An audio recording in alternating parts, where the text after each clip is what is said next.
Hello, everybody. Welcome back to Tower Casuals, the Destiny podcast. I'm one of your hosts, Corey Deering, and alongside me, as always, is my Starfield, my Prince of Persia. Yeah, I don't like that. My outlaw. I don't know. Josh Finney's here. Hi, Josh. Hi, Corey. It's a big night. It is. Josh, it's episode 150 of Tower Casuals. Episode 150 of Tower Casuals. How do we even make it this far? You know, I don't know. A hope and a prayer. A few sandwiches along the way. It's true. Quite a few sandwiches. Quite a few sandwiches. There have been lots of sandwiches. 3 years. 3 years now we've been doing this show. I can't believe it's been 3 years already, man. That's nuts. We think that we started during like the pandemic, and now we started the week that the Rivals came out because we told the story before. We just want to talk about Destiny, and here we are 3 years later. Here we are. We're coming up on the final shape. By the way, did you see people freaking out online because they said that the final shape is now in full production? Mm-hmm. And people are like, "You're just starting," and it's like that's not how game design works at all. So I took that to mean that they mean that the season for the final shape is in full production. Yeah, because the expansion's been underway for a while. We pretty much know the dialogue is recorded, but no, I also we've talked about it a little bit, both here and off camera. I do pretty strongly suspect that it's going to get a little bit of a delay just to make sure they get absolutely everything right. Yeah, it's got to be. I wouldn't be shocked to see a March or an April release date for this game. Yeah. But we will know more at the end of the summer. Essentially 2 months from now, we will know. Yep. What, August 22nd, 68 August 22nd, about 9 weeks from now. Yep. Great. So I'm sure we'll find out more along the way. But for right now, man, there is so much other stuff out there. Like this is for me, it's a pretty solid season. And it's probably the least I've played Destiny in years during a season because there's just so much other stuff right now. I know. Between Zelda and Final Fantasy comes out next week, which I'm pretty stoked for. I know a lot of people are into Diablo, which I'm like, yep. I'm not really into Diablo, but I'm getting the itch to try it. I just I kind of want to. Man, it's so fucking good. I got to World Tier 3 this morning, and Nerd and I were running around in there for about an hour this afternoon and just raking in the experience points. It was great. I'm probably going to finish because I've already finished. You have to finish campaign to get to World Tier 3. Yeah. I think I'm going to be jumping in after we're done recording with A1 Johnny, and we're going to finish the campaign up on his character so that he can come do the capstone and join Tier 3 with me. It opens up like Tier 2 and Tier 3 both open up so many different more avenues, like so many different things to go do, and then it's great. I really like how many layers there are to this game, and you can enjoy it at every level. You don't have to go play on Tier 3, but it is infinitely more rewarding the higher that you do it on. Yeah. So it's been a lot of fun. I'm really enjoying it. But it's 150. I'm not going to dwell on other games. I will say that if you are interested at all in the press conferences that happened over the last week, Corey and I did a extra over on his other podcast, over on Boss Rush. You guys should go check that out. We broke down every single game from the Xbox conference.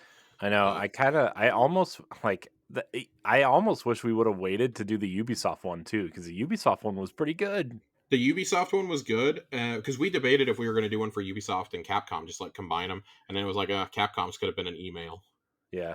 So Capcom's was pretty. It's like I kind of wish, but at the same time, definitely go watch that the Avatar and Star Wars Outlaws footage. Oh, those both look awesome.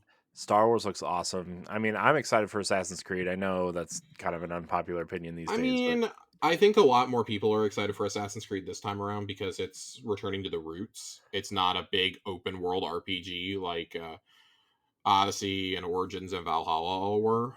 This is definitely going back to the Assassin's Creed 1 way of doing things, down to like blending in with crowds and sitting on benches. Yeah. So I'm excited They very clearly show him sitting on a bench in the trailer. which is funny. I'll play it, but I don't think that how it was shown at Ubisoft's Forward event was doing it any favors. I think it's Yeah, been shown better elsewhere. I'm just the marketing for this game has been really bizarre because I don't think they know how to market a game like this after so many years away. yeah, And that's really frustrating. This is but there's so many things coming out in October also now that I'm like, okay, something has to give, and this is the game that's going to be punted. This is hmm my like every Assassin's Creed. This is my Black Friday game. hmm I yeah. have to choose between this and Alan Wake within 6 days of each other. And sorry, We know guys, you're. Alan Wake is winning. Like, Yeah, spoiler alert: potential Game of the Year nominee Alan Wake 2 is winning. man. I So don't. I've never played the first one, and I hear it's really rough to go back to. And so, it's rough, but the remaster was pretty good yeah, from I, everything that I've heard, and it's routinely on sale for like $12 now. yeah. I'm like, I kind of want to try it out just because I love Control so much, and I know they're kind of in the same universe now. So like, They're in the same universe, but they're totally different games. I would yeah, say that they've each built off of each other. Like Alan Wake led into Quantum Break, and Quantum Break led into Control in terms of like how they do things. hmm So man, Quantum Break, I man. would really, really, for anybody on the fence, man, go play the first Alan Wake. Go play the remaster. It's great. Go play fucking Quantum Break. One of my favorite underrated gems of last gen. I saw so many people be like, "Oh, I'm gonna download like all of Remedy's games when I get back from Summer Game Fest or when I get back from the Xbox show." And I'm like, if y'all would have just played these 10 years ago, we could have had this game 10 years ago. I know. It's really frustrating, but to I, also finally see the like peeling back of Starfield. I know you're mhm. not a big Bethesda fan, Corey, but even you admitted that No, you're starting to feel the hype. so I've watched the showcase and the Starfield Direct two more times since we did our episode, Mm-hmm. just because like it's kind of a time waster at work while I'm working on stuff, Right. and it's also like very it keeps me in a good mood. Uh, Starfield, man, oh my god, Starfield looks awesome. It Yeah, looks so good. if this game does like 75% of what it's promising it will, it's probably the most ambitious game of our time. Yeah, I think I don't know, man. I think it's gonna get me. Also, it's on Game Pass, so I can actually Yeah. play it, and you know, I would also say shout out to because Todd Howard does not do many interviews. yeah, Shout out to Ryan McCaffrey I for know. doing a pretty good interview with Todd Howard over the weekend, where Todd got kind of frank about a lot of things, like that he's not super thrilled that it took them so long to get to Starfield from Fallout 4. Yeah. Um, kind of basically straight up insinuates that 76 was not his decision, and that he does not consider it a mainline game for Bethesda. Yeah. He kept saying like our last real release was 8 years ago with Fallout 4. Mhm. Um, and Well, then that he was the got Austin team, though, right? I mean, that was it was and but it also wasn't at the same time. Like yeah, Todd's team didn't have a lot to do with it. He's still credited as a director on it. yeah. Um, but I suspect a lot of the core team in Maryland was working on Creation Engine 2 at the time. Mhm. But even with that, it should not take you 8 years to make this game. So that's my whole thing is, and he's expressed frustration with studio cycles before, and he's like, yeah, this is far and away the longest it's ever taken us to make a game, like double the length of our previous one, which was Fallout 3 to Skyrim. It took 4 years. Mhm. 3 or 4 years, and so he's just like, yeah, I'm kind of over it. The cycles are really starting to bother me. And that he knows that Starfield is going to get a lot of expansions. Mhm. The first one they're already, advertising as part of the deluxe edition or the digital upgrade. Right. And he was like, yeah, he was getting asked some just frank questions by Ryan McCaffrey, like, you've always kept things in house to your team. Do you see yourself spreading that out? Because like Elder Scrolls 6 is next, and in the same interview, Todd basically says, with how content goes these days, Elder Scrolls 6 may be the final Elder Scrolls that he's ever a part of. Yeah. Well, I That mean, after he's 6 he's willing to let go of the franchise and let somebody else take it or just end it altogether. I wonder if he'll even retire at this point. He's So he's Todd's 52, and he brings it up. Him and Ryan both kind of talk frankly about it. They're like, neither one of us is getting any younger. Todd's like, of course there's the request for Fallout 5, and he's like, God knows when that's going to happen. He's like, and of course at some point we're going to want to make Starfield 2. He's like, yeah, at some point, like, I have to stop being as possessive over these ideas as I am. Yeah. And that's on top of his duties as being an EP on the Indiana Jones game from Machine Games. Yeah. So, just a really, really good, really frank interview that I would encourage anybody who's interested in Bethesda or Starfield, or just good interviewing in general. Go listen to that. I hate to sound like a shell for IGN, but Rebecca Valentine had some really good stories, some interviews she did with Matt Booty over the weekend. Mm-hmm. Would encourage that, especially where he gets really frank about Redfall. Stephen Totillo over at Axios had some good stuff too. Also, like pertaining to when you can expect to see Perfect Dark in State of Decay 3, he basically he jokingly said it, but I don't know if it was too much of a joke that if Perfect Dark isn't ready to be shown by next E3, then Daryl Gallagher should start looking for a new job. Who's the studio head of Initiative. But he said that he said something really interesting. Last thing before we launch into episode 150 shenanigans and a lot of Destiny stuff to get to today. He noted something that I thought was really interesting, where he said basically the expectation for Xbox Studios now is we're not going to show your game unless there's something tangible to show. You need to have gameplay or like in-engine footage ready to be shown. We're not doing CG reveals anymore or like just title card announcements. Like that does a disservice to everyone and sets false expectations. Um, he's like, I'm tired of revealing things like 4 or 5 years in advance. Mm-hmm. So I think that was really healthy to point out because I mean, State of Decay 3 was shown at the original conference around Series X, Series X's first summer showcase, Yeah. and it was in pre-production then. Who knows how far along it is? It sounds like it's even farther out than Perfect Dark, possibly. He says Yeah. he hopes for us to see footage in the next 18 months. That does not fill me with confidence. um, Same with Perfect Dark. But he was like, yeah, we just played Perfect Dark last month. I really love where it's at. I'm just not comfortable showing it quite yet. He did say in regards to In Exile's game, which both you and I had as one of our big standouts of the show, Clockwork Revolution, the Bioshock-esque game, It's that cool that looking. is something that him and Phil played this time last year and decided then that it was going to be a part of this showcase. And he said that the stuff that we saw in the trailer, some of the specific scenes in the trailer that we see of like the arch being rebuilt with the time powers, for example, that was part of a playthrough that Phil had just done this past week. That's cool.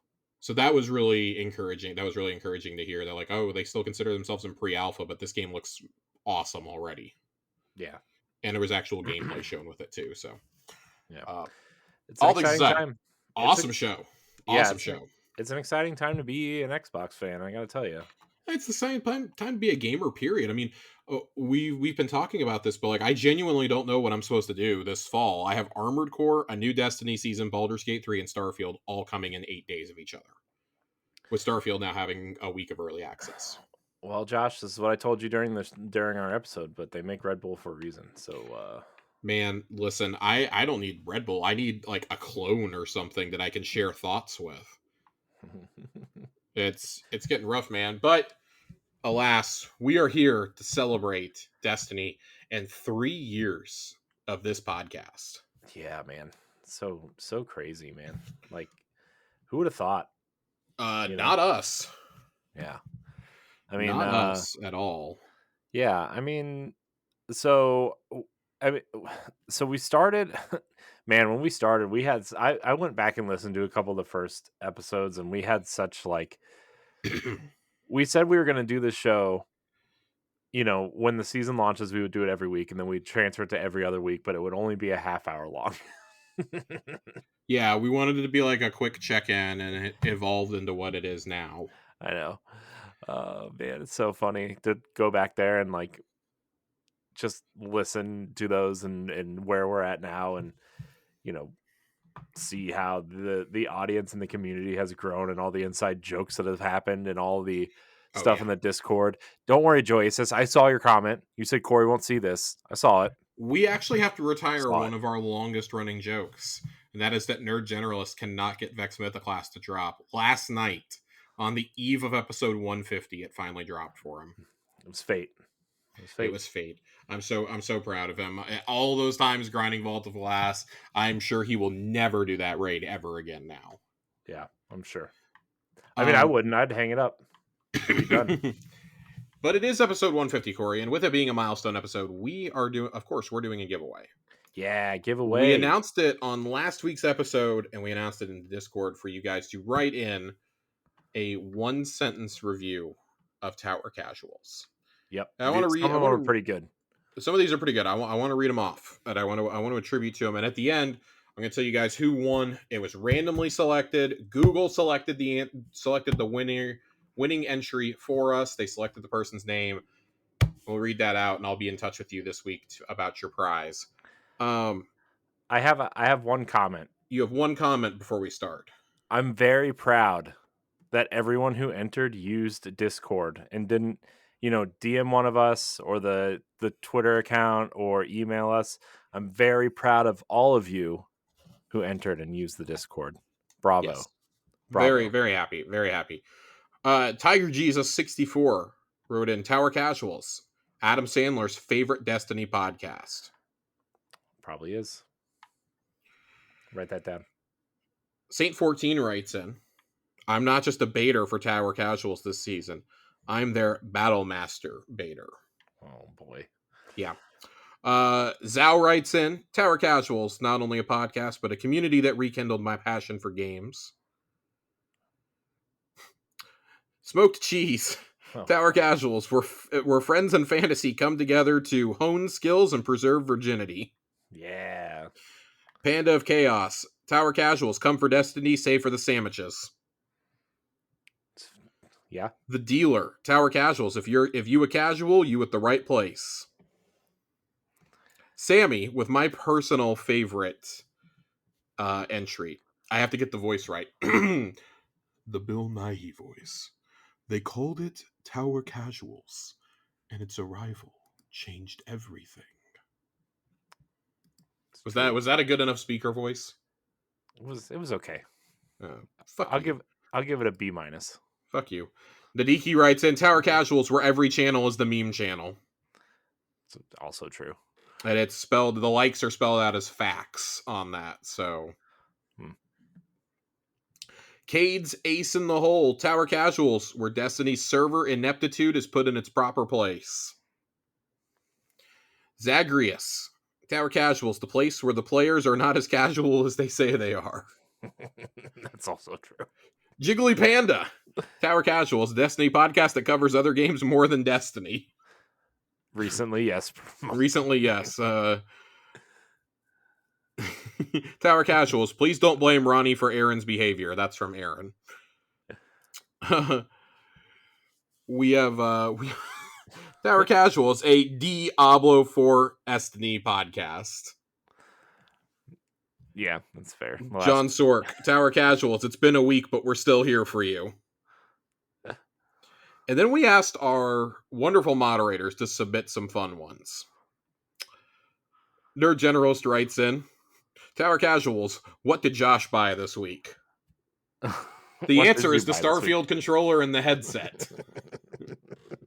Spent $200 on Starfield merch, so I really hope this game is good.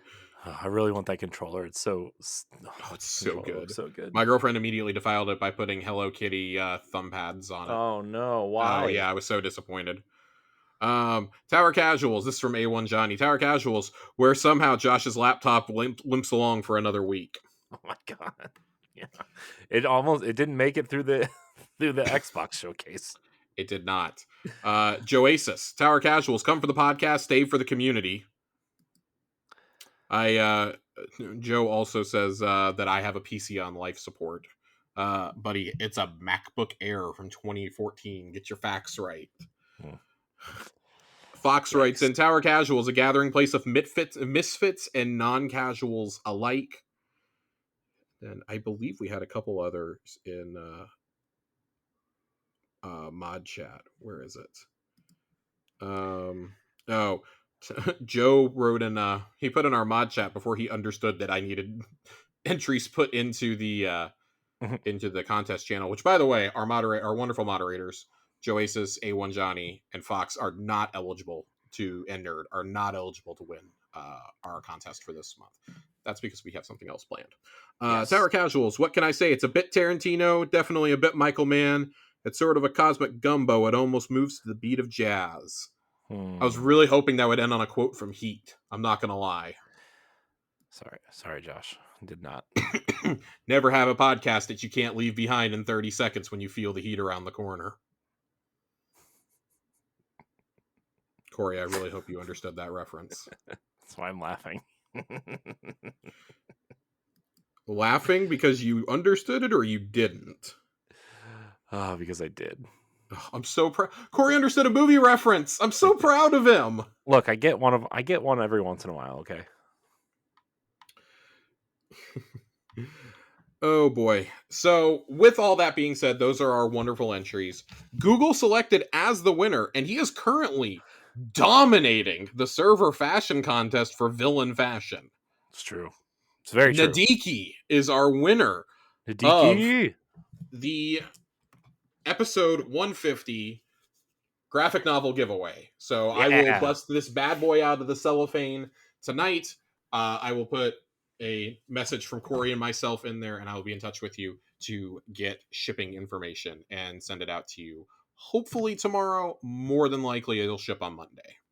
I'm just going to be completely real with you. Yeah. So thank you to everybody for your lovely words, for your kind words. We wanted to do something different than last year, where it was like, share your memories with us. That was like an episode 100 thing, right? Like, 150. That's like kind of in between. Maybe we'll do that. Maybe we'll do that for 200. Yeah, maybe we'll do something like that again for 200. There'll be more prizes for 200. This was just a fun kind of midway milestone in celebration of the year that we've had going into the last big expansion of Destiny 2. And I did want to give this away last year originally and could not find it. So I'm thrilled that I found it in the move. And I did confirm this is not my copy. My copy is out of the cellophane in the living room somewhere with the rest of my graphic novels. This one has been living with the rest of my lore books right up here off to the right-hand side of my monitor. So thank you everybody for entering. I saw an awful lot of familiar faces and some new faces in there. So thank you for entering and for participating, not just in this, but also for Nerd Generalist running the fashion contests for us over the last several months in the Discord. Man. We keep getting more and more participation in those. And it's always fun. So I know we give Nerd a hard time sometimes, but he's all right.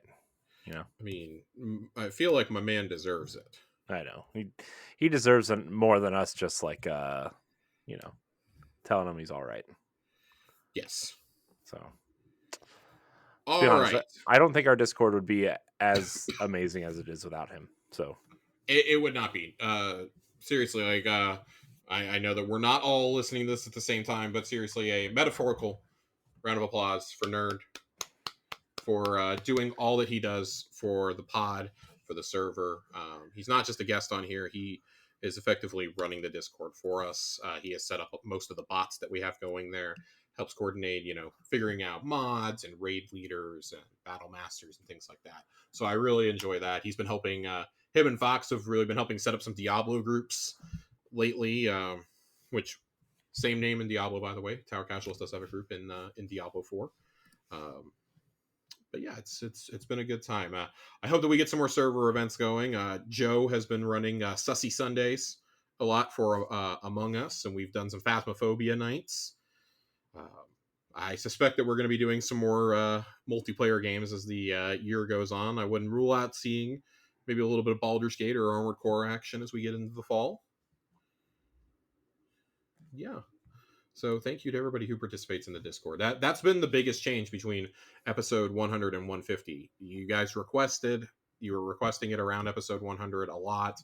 Yeah. We answered, and just I can't tell you how many people that not just participate in this contest, but who are active in the Discord were not even writing into the show at the time of episode 100.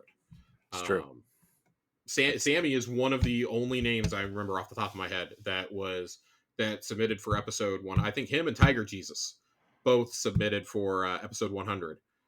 And I don't really remember beyond that. I'm going to be completely honest. So it's been really refreshing. I don't know if Fox was writing in by that point yet, but it's I'm sure Joe Aces actually was too. I think I'm pretty sure that we sent him some silver or some emblems or something last year. But it's been really refreshing to see just the community grow and get bigger and better. So Thank you, everybody. I really appreciate it. I want to make sure that you understand that we do not get to 150 episodes without the community. Yeah, for sure. Corey and I would still be doing this, but we'd be doing it over an Xbox chat, talking to each other, being like, oh, damn, I had a great sandwich today, and there was some pretty good Destiny lore. Yeah, it's pretty much it. Yep. Yeah. Yep. Also, Josh, for to just comment on your not remembering things. So, side tangent.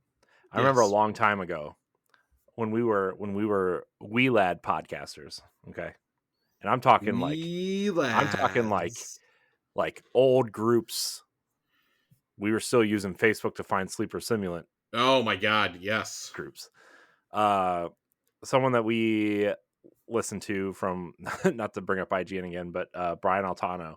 I remember I heard him Yes. say on an old episode of, it might have been like Beyond or Nintendo Voice Chat or something, whatever he was on that week, say, man, when I leave this room, I don't remember anything that I said. I'm like, how can you not remember? Because like, you know, you're like, as fans, we like try to be on top of this Mm-hmm. stuff, and like, man, I gotta tell you, man, as soon as we started podcasting and like a year in or so, I'm like, man, I totally understand that.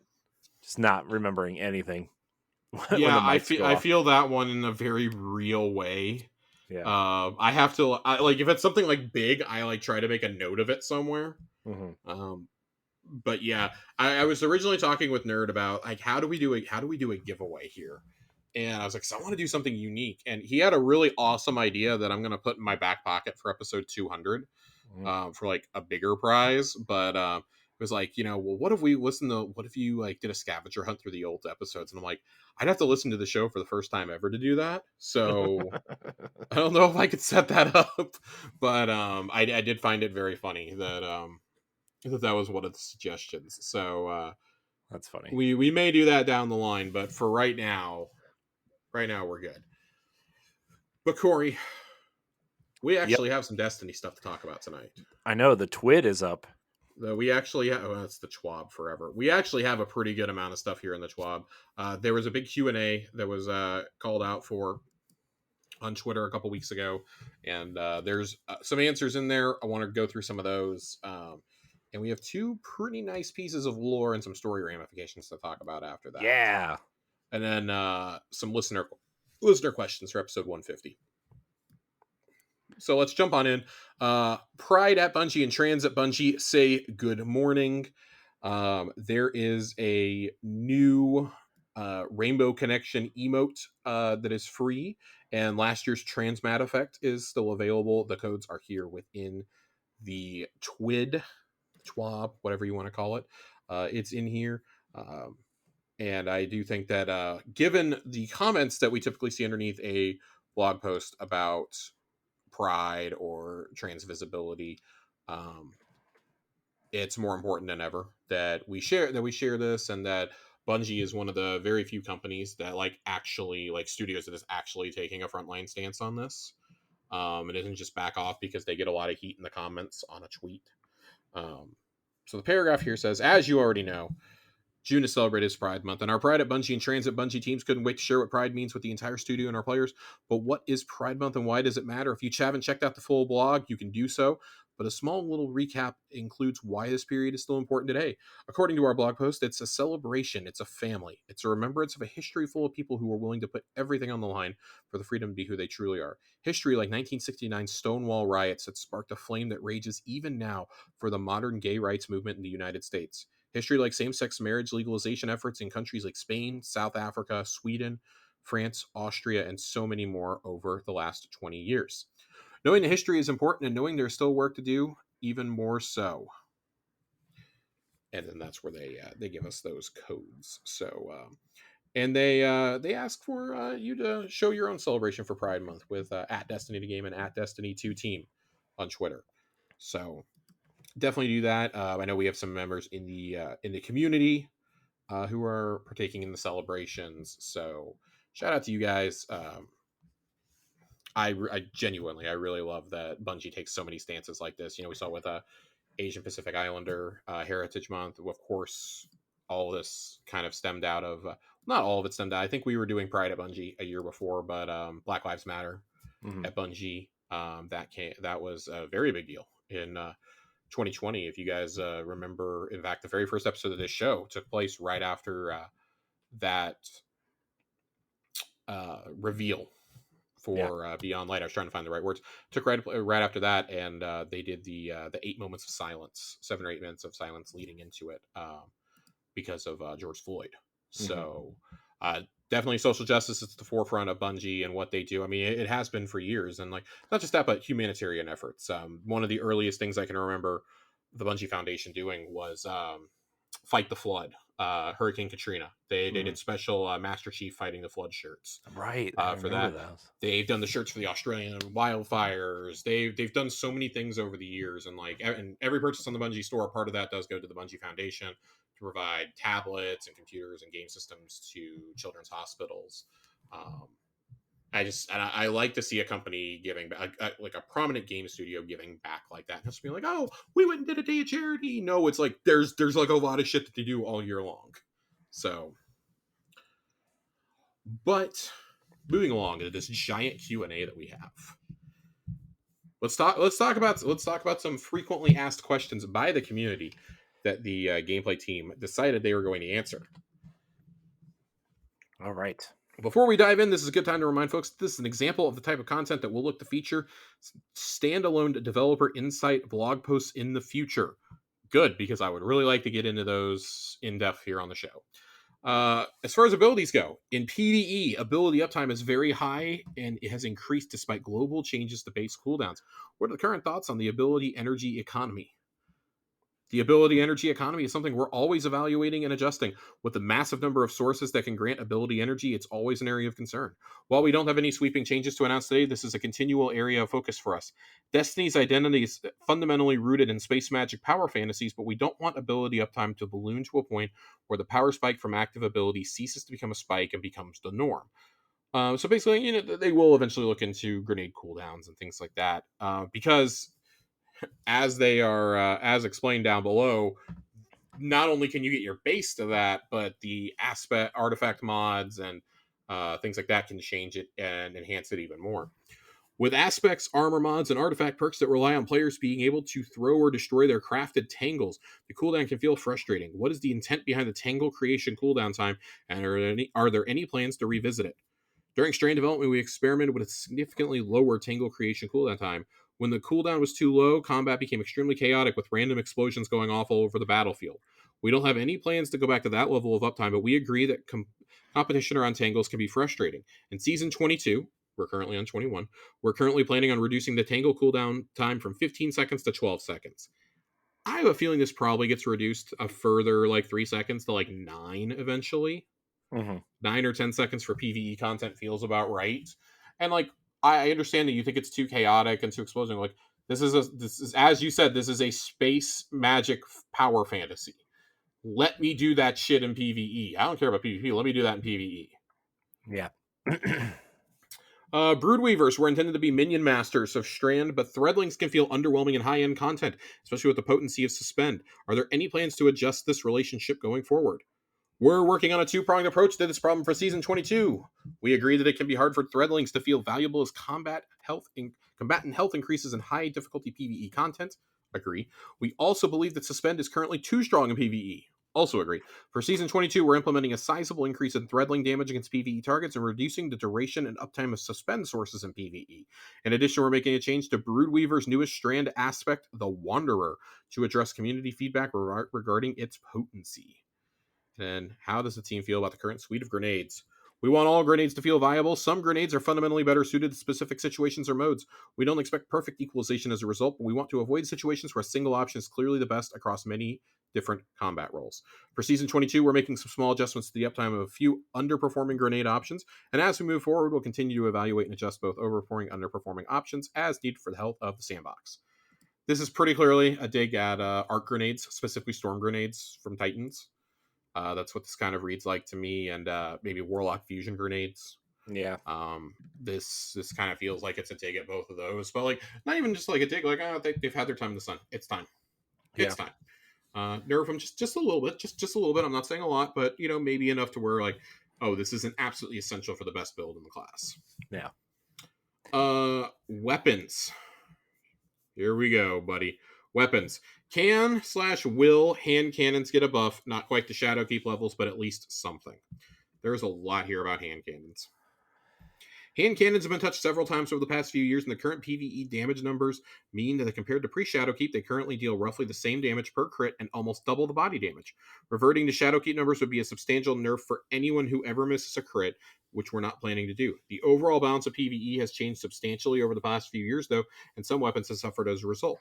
We agree, which is why hand cannons got an extra 20% damage in the Season 20 mid-season update. This move didn't move the needle as much as we'd like. Hand cannons still struggle to find a niche in PvE. Their damage output is comparable to other weapon types, but reload speed and smallish magazine make it painful to run out of ammo.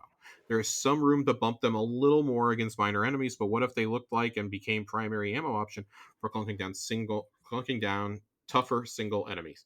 Here's what we're currently playtesting for a future season. Numbers may change, along with a quick preview of specific hand cannons we feel languished more than most. Increased reload speed at 0 stat by 15%. This benefit scales down at increasing stat, with 100 being unchanged. This is a substantial benefit to hand cannons with low reload stats, which includes several aggressive and precision hand cannons. Increased damage against minors, which are your red bars, by 20%, and increased damage against orange bars by 75%. And then heavy burst hand cannons. Change the Warden Law's legendary hand cannon to be the first member of a new subfamily, the heavy burst hand cannon. This fires a 2-round burst and overall is much more satisfying to use than the previous version while still benefiting from some of the unique properties of the original.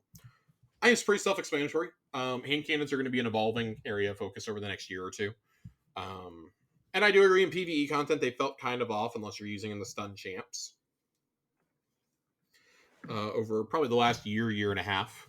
Yeah. So, interested to see what they do there. I personally don't really care for hand cannons. I still think that I see them plenty in PvP for my maybe a little too much for my liking. Even though those aggressive burst pulses are just as bad. Hand cannons, like I don't know if I see a lot of hand cannons really any like maybe in PvP and I'm not in there a lot, I but I do feel see like them in PvP, not as much as I used to, but I do still see them. I mean, I know Bungie's done a pretty solid job of keeping, PC kind of and as much as they can, PC and console players kind of even.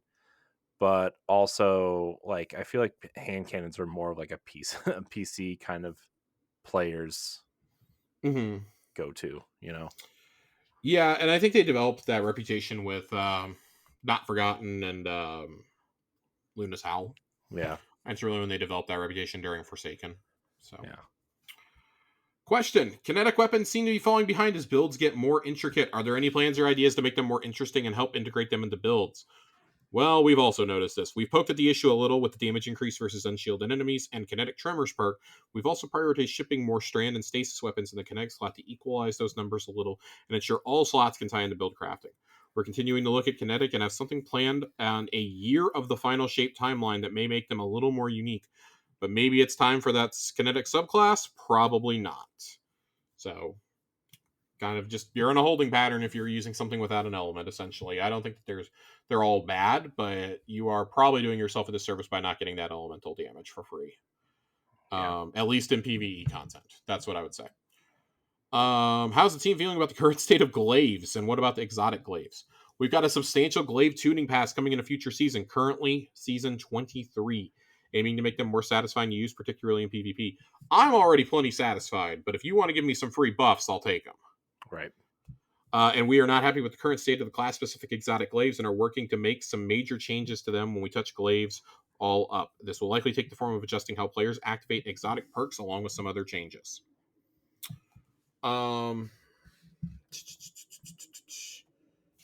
There are a couple more notes here that I want to read.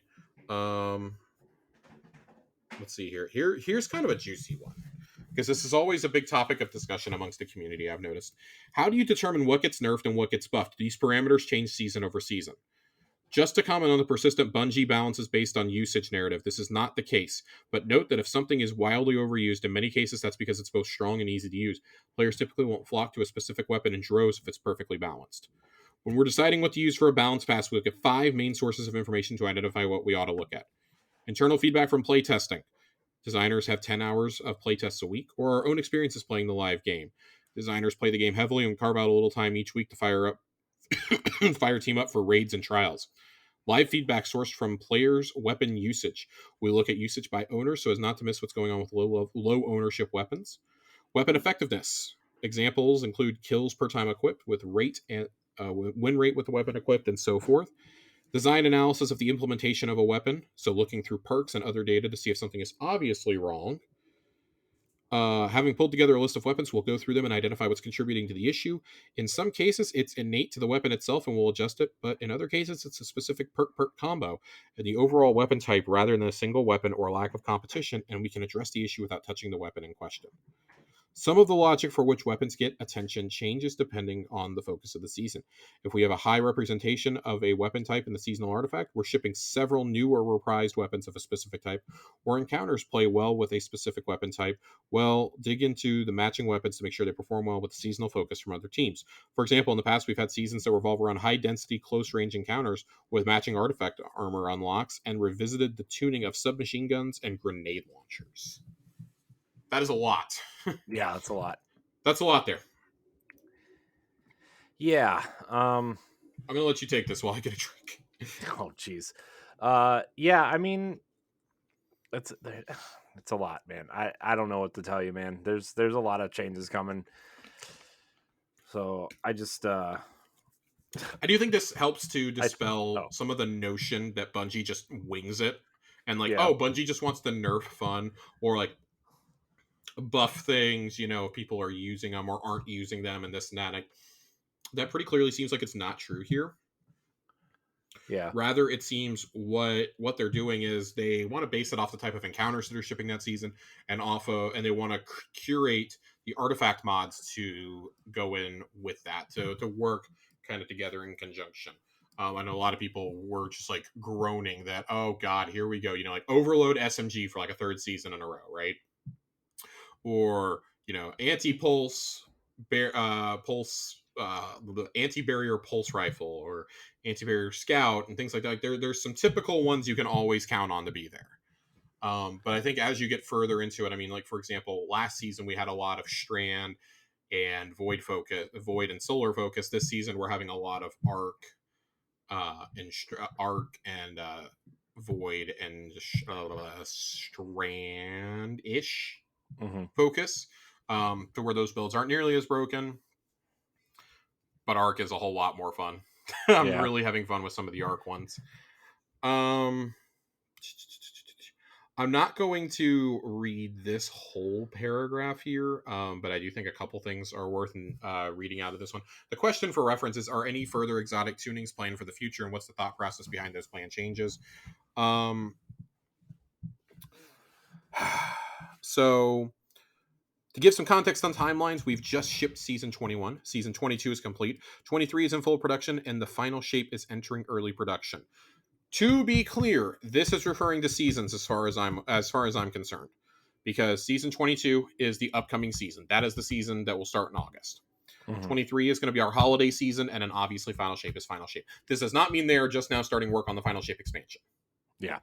They are starting to determine what changes and sandbox stuff will go into that. They're probably starting to look at artifact mods and things of that nature and building the seasonal activities. They work about like 2 to 3 seasons out. Yeah, it's not like they're just starting, right? I mean, all the voice work's done. I bet most of the cinematics, if not all of them, are probably finished. This is just stuff that's going into the game when it launches. Yeah, they're building like some specific encounters. They're probably still building the raid and things like that, obviously. So, continuing on here, we have a small set of changes to exotic weapons coming in Season 22. We've been playtesting for the last few months, including the long-awaited PvP nerf to La Monarch, a buff to Touch of Malice, a couple of minor changes to other exotics, and some tweaks to legendary perks like Bipod, Shoot to Loot, and Under Over. And there's plenty of other stuff. They do note here at the end, as usual, we're making an exotic catalyst for an older exotic weapon in Season 22, and this is one that's been heavily requested and is likely the most complex catalyst we've ever made. I genuinely wonder what weapon this is for. Yeah, I wonder. But maybe I'll put up a poll this week and see what people think it is. Yeah. I'd love to have a discussion about this one next week, so I'm gonna file that one away. Yeah. Yeah, I don't know, man. That's hmm, I wonder. The process for exotic tuning is looking at pain points around over or underperforming weapons, and honestly, just looking at the 20 least used exotic weapons. We poke at that list every season. I think that's good. Like things are always being kept into a rotation then, or at least attempting Yeah, to. yeah. I'm glad they're kind of doing this. I know people have the weapons that they love. Me mostly to a fault, right? Like I have a bunch of weapons that I just stick to because I know how they feel. But like I'm glad that they're kind of allowing new weapons to shine, right? So Yeah, I mean, I think you always have to do that, especially in a live service game like this. It helps keep the sandbox a bit more fresh, rather than just like, oh, well, we buffed this and we nerfed that. Like, no, that's for your like your general weapon families. For the exotics, it should always be a rotation of like what gets to shine now, because I think that encourages different builds and that encourages creativity in playing the game. You can still use all your favorite stuff on lower level content, but if you want that high end content, you're gonna have to build a specific way. yeah, So, yeah.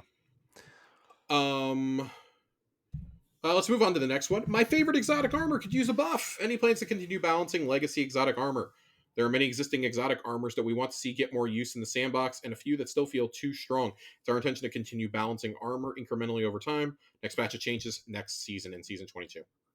Can you address the recent Stompies change? This has been very controversial. I personally don't use Stompies a lot in PvP content, but I'm going to read this and try and provide the context that I can.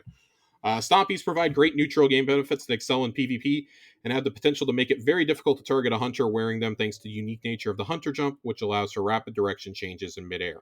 Our goal was to make them a little less free so that the wearer can still gain their benefit, but with a small amount of downtime each time the player uses their dodge, which itself provides numerous benefits since many armor mods key off the use of your class ability. That being said, we'll continue to monitor how Stompies is performing and make further changes as necessary. This has been something that's really controversial because it's being seen as, oh, you guys ran this into the ground as much as you could or nerfed it as hard as you did because it's a skill and it's a big meme, but it's a skill issue. And it does feel that way. I personally didn't really have a huge problem with this. I think every class has a couple of exotics that can really change the game in PvP. This just happens to specifically be a movement based one, Yeah. and I think that can be really frustrating for the other classes, for hunter or for warlocks and titans, even for hunters to play other hunters. It can be really frustrating with that jump. I do recognize that it's a precision jump. It's not a glide or a float. Right. So I can understand that Stompies has always been a pain point. But I mean, we've nerfed it. They tried other things. Omnioculus had to be run into the ground. We had to run Radiant Dance Machines in. We had to run Gear Falcons in. Like, there's always something. Like young Ahamkara's spine is up there now. Hmm. There's always something with hunters that you got to run into the ground. I feel. Um, but I don't think it's fundamentally breaking the game. I don't think that Stompies are breaking the game the way that like One Eyed Mask did when it was up there. Gear Falcons, on the other hand, did. Everybody was getting overshields all the time. Omnioculus, everyone was going invisible all the time. Those were problems. I don't think that being better at clicking a mouse or hitting A on your controller is necessarily a problem. It's just like, seriously, like, get good. Get good. Right. I don't know how else to break this to you. Like, get good, play as a team, stop lone wolfing it. I don't know what else to tell you on that one personally. If anybody has like either you like Stompies, you like the Stompies nerf, or you don't like it, please feel free to reach out and let me know because I would actually like to get some differing perspectives on this. Since I don't use these too much in PvP, I'm typically running. I'm guilty of running Gear Falcons or Omnioculus in PvP a lot. I've also been Boo. running. I've been running Mask of Bacchus a lot. I do like that is a shift instead of a dodge. I think it's really wacky to get used to, but when you do, it's a ton of fun. Are there any plans for more exotic armor interactions with exotic weapons like necrotic grips have with the weapons of sorrow? We feel these special connections between exotics are best when they are kept rare and a little bit hidden. That being said, we would like to add more of them to the game, especially for hunters and titans. So keep an eye out in the future. Yeah. I really hope that like with hunters, I feel like it's going to be something that procs Volt Shot or procs oh god, what's it called? Burn. That procs one of them. Hmm. I forget what the solar burn is called. I literally forget what it's called. Um, Singe. Singe. Is it Singe? I don't know. Either way, I think those would be pretty good solutions there. Will we ever see any of the pre-Lightfall armor mods come back? We're paying close attention to how the current armor mod system is performing as well as how it is being received. It is our goal that the base armor mods are straightforward and approachable. They should be the behind the scenes foundation of your build, not the star elements. We do want to experiment with fun and novel ways to interact with Warps of Power, Armor Charge, and other systems, and plan to do so via the seasonal artifact. We've gotten so many wacky ones already in just the first 2 seasons. I'm really excited to see how weird they can get with this artifact. Yeah. How weird and how fun. Making everything volatile last season is absolutely an artifact highlight. Like, it might have been the best mod that they've done since oh god, what was it? It was the arc one, because we were all spamming anarchy on bosses and just melting them. It was like you had that and you had your Cartesian or your null composure with it. Right. Like, I don't remember what it's called. I'm gonna have to remember the name of that, but I remember that being a ton of fun. And then, hey, we never really saw fusion rifle mods after that. I wonder why. Can we favorite shaders soon, please?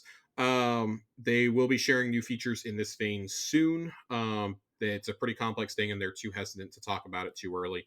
And that any details or confirmations regarding HUD or UI updates that were previously mentioned, we'll talk about this more when we have something to show closer to the final shape. I suspect that any HUD or UI updates get shown during the showcase on the 22nd of August. Mm-hmm. That feels like something significant enough that they'll show then, just like they did with the trials changes, or maybe we get a blog that day detailing them. That would be my suggestion there. That does it for all the questions that they went through. I think there were some good answers given, specifically around hand cannons, breaking down the idea of how they deploy weapon updates, and a lot of stuff about PvE abilities in specific. So I really enjoyed seeing all that. This Iron Banner season emblem this season is hot. Yeah, the one with the wolf that kind of like, oh, it's so cool. This I believe is coming up again next week. I believe Iron Banner is up next week. Yep, Iron Banner returns next week for the second time, Season the Deep, and it will be Eruption this time. We are not getting control back because Kefri's Horn broke the entire thing. Gosh, come on. Come on. Come on! Just disable it like you do for things for raids. They literally did. They logged in and had to nerf it, and they had to just disable it. But that wasn't enough. People were still figuring out ways around it, because if you still had it equipped, you could still do it, even if it was disabled. So they had to just change the entire mode. Gross. Wild. This is why we can't have nice things. It's all right. I'm still gonna play because I want that. I want that emblem. I want the emblem. Yeah. Oh my gosh, the emblem that's the coolest. That might be the coolest Iron Banner emblem they've ever had. It's pretty good. I liked the one, I don't remember if it was last season or this, I think it was last season, where the Cabal War Beast is on it with the hammer approving. I really like that one too. Cool. That's pretty cool too. Man. But I think that actually does it for the TWID. The TWID. I do love the fishing with the Vanguard art piece at the bottom for art of the week. It's Keitel and Zavala fishing. Yeah. I absolutely love that. It's great. Yeah. It's pretty cool. It's pretty good. Also, this Phoenix Protocol cosplay is pretty good too. Yeah. I want to shout out, first of all, and not necessarily an art piece, although there's several art pieces in here of it. But man, the Ghost of Tsushima armor set looks amazing. Awesome.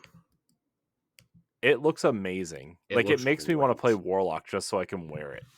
That's kind of where I was. I was like, I'm probably going to end up getting this and the Aloy set eventually. I just have a hard time spending $40 on armor right now. Yeah.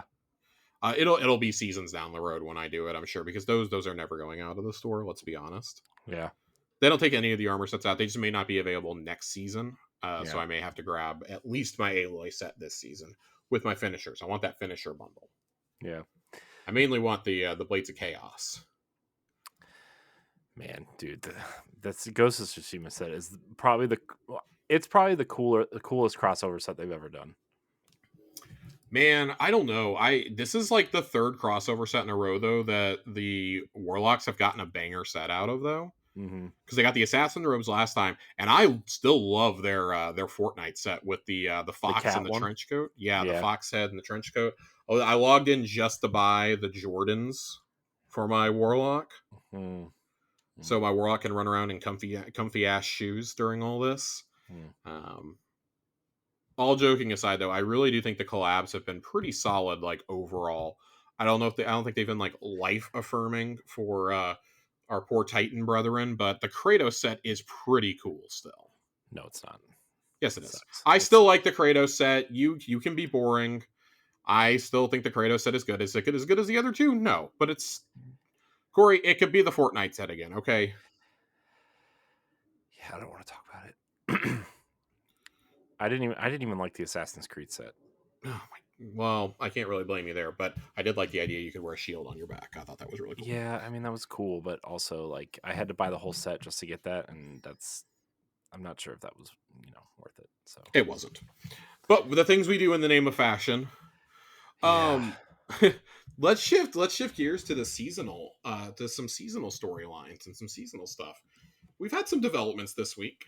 I'm kind of saving all the stuff on the Veil up for when we get through the main storyline of this season. There is different information about the Veil each week during the containment quest. I actually need to go play those because I only did it the first week, and I realized that if you do it again, this is why I'm waiting for them all to be there and get confirmation that that's it.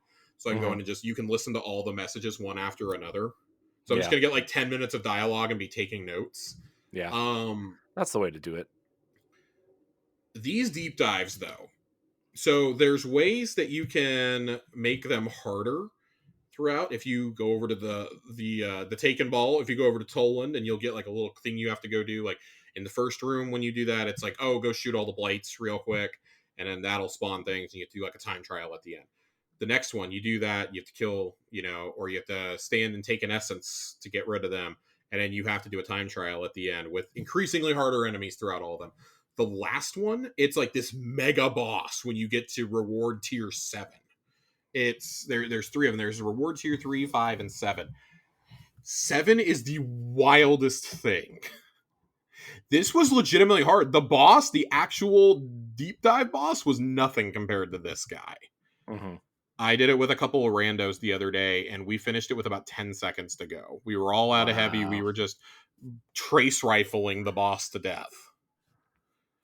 But the Wow. loot that I got out of this, Corey, I got an exotic, I got 3 red borders, and I got a 66 stat piece of armor Wow.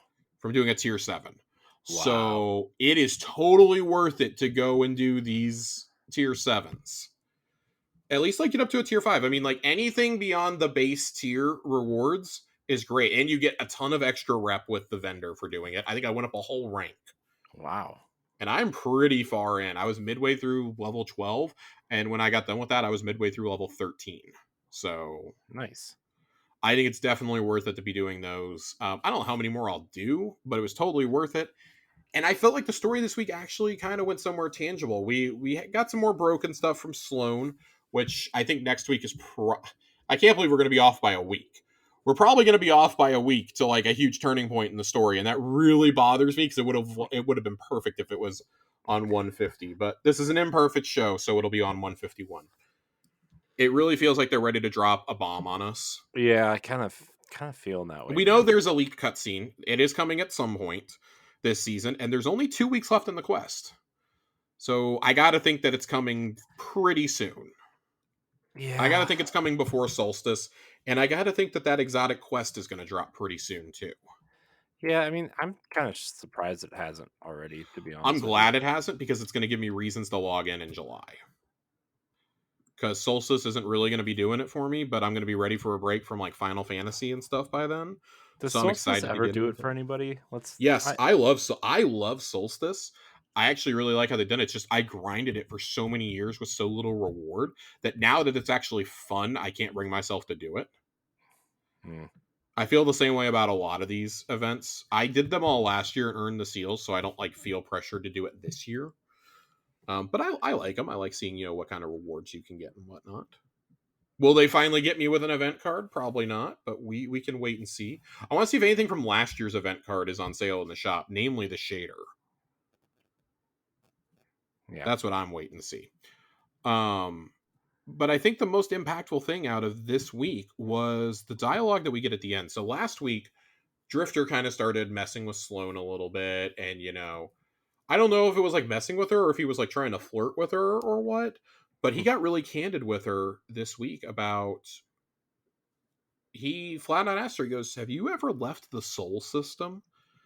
And I like that they're starting to ask these kinds of questions. Like they're not philosophical, but like ask these questions. We can kind of ascertain like where do we think that this is all going, right? Because he asked her about if she's ever left Soul, and she says no, didn't really see any reason to. And he goes, "Well, I did." And he talks about his fire team and how they died. Like there was something out there that was killing them, some sort of darkness creature. And I firmly believe that whatever that threat is probably what we chase in the expansions after the final shape. Yeah. We probably fight like one or two of those monsters What in the if? final shape. What if? What if like? What if the witness is actually trying to stop these creatures and needs the traveler to do it, or just whatever he needs to do to the traveler to do it, and when he dies, like these things become uncontained? I'd be really mad. I don't doubt that that's not or that that's a possibility. It's just I don't want it to be. Like selfishly, Yeah. I don't want it to be because it's like really like you promised the end of the Light and Dark saga and you're just like using this as a springboard for something. There's something else out there. Like we already did this once with Gaul. Can we not do this again? Yeah. That's just kind of how I feel about that. I would love to like find out that there's another Ahamkara out there. Maybe the Tormentors are some of the creatures that he was seeing. Who knows?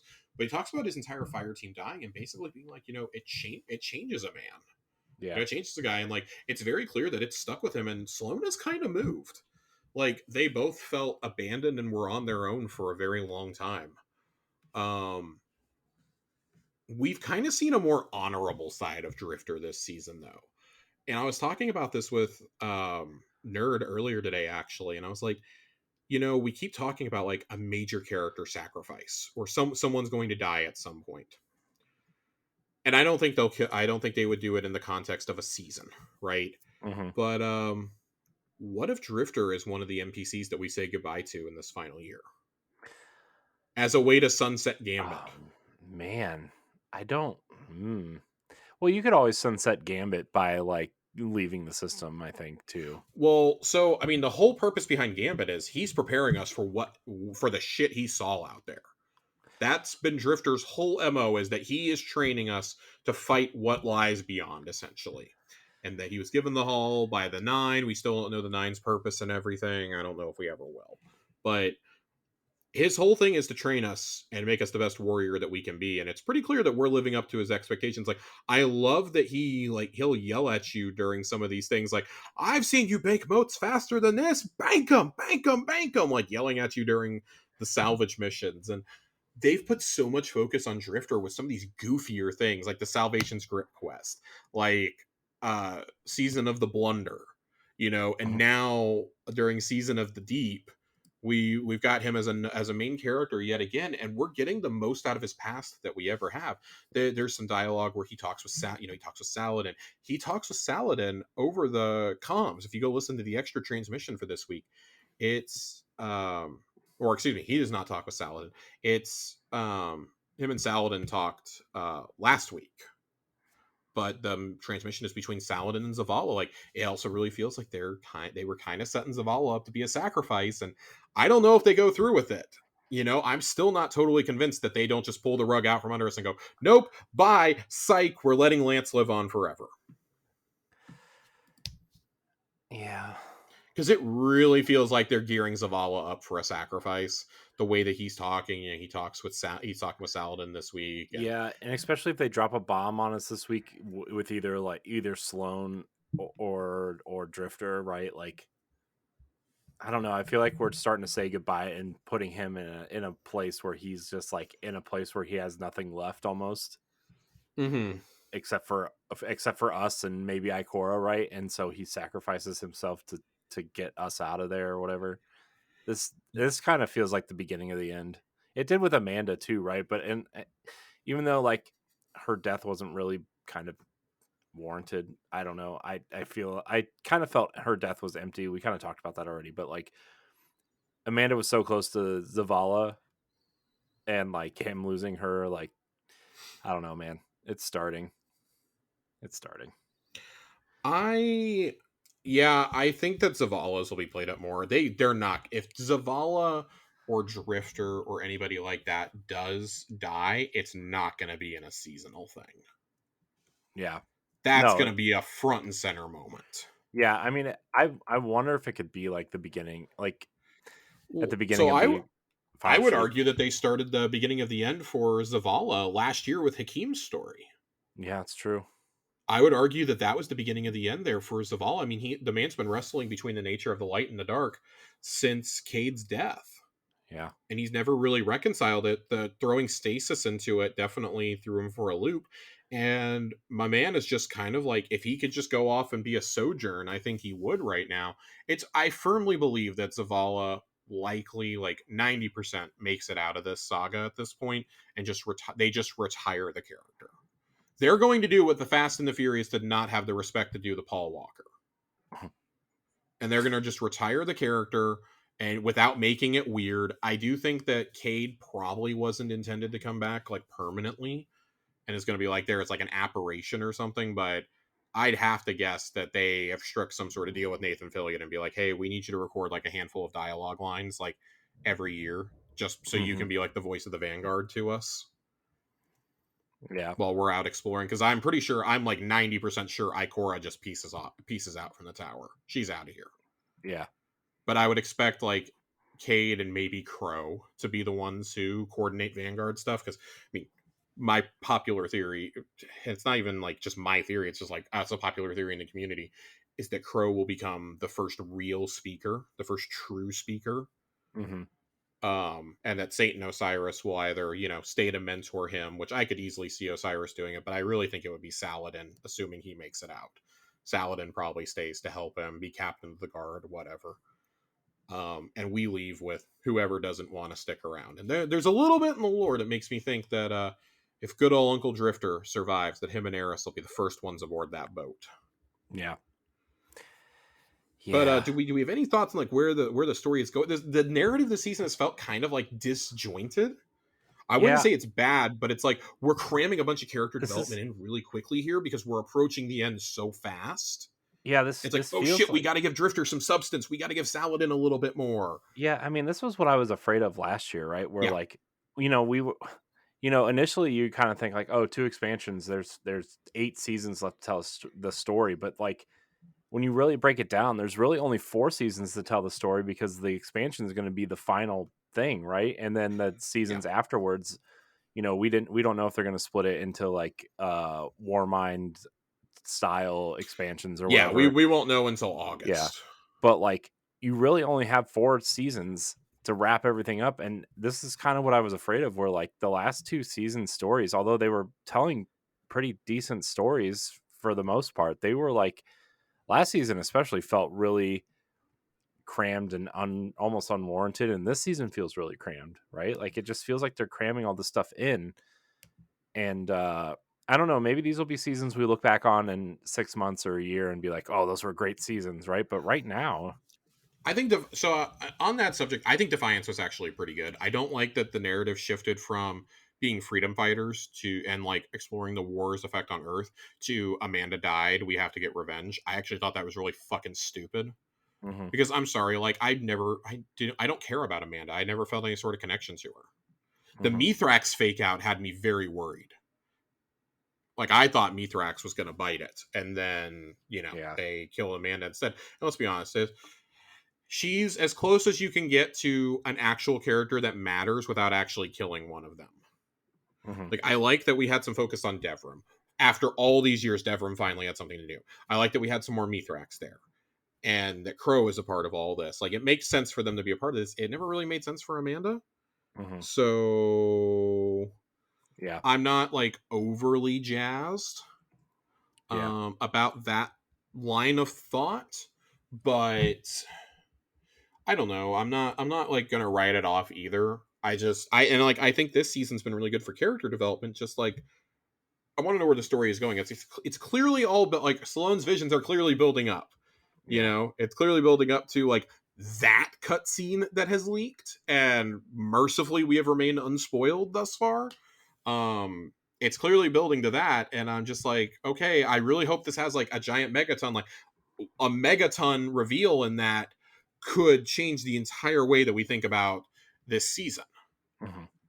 But I'm gonna need it to actually be that, and not just, well, I'm sitting here on a hope and a prayer that in a week or two I get to talk about a kick-ass cutscene. Like, it should never come down to that in a live service game when you are 8 months out from your finale. Right. Especially for a story that you've been telling for all these years. And I get that the story really didn't kick into high gear until Arrivals, right? Like, we saw some efforts with Dawn. It really didn't kick into high gear, and the one that we know until Arrivals happened. And then I would argue since then, with the exception of Season of the Blunder, it's been all bangers in terms of story. Even if the Mhm. season wasn't great for the activity, the story's been awesome. The lore's been awesome. Yeah. Even Plunder helped set the stage for Nezarec, but like not in a really good way, honestly. In a really Right. frustrating way, it did. Yeah. It's like, this could have been an email. Like, and I'm worried that we're gonna get more seasons like that. Like, this kind of felt like a 2.0 of that. But I genuinely like the deep dive activity. I think there's enough freshness there for me to want to do a couple runs a week to try and get tier 5 or tier 7 to get the rewards. I I mean, I like the story that they're trying to tell with Sloan. It's just they're dragging it the fuck out, and it's bothering me. It's very Yeah. disjointed. Mhm. The dungeon it's the best dungeon. It's the best dungeon in the game. Like, straight up, Ghost of the Deep is the best dungeon that they've made, and it's not particularly close in my opinion.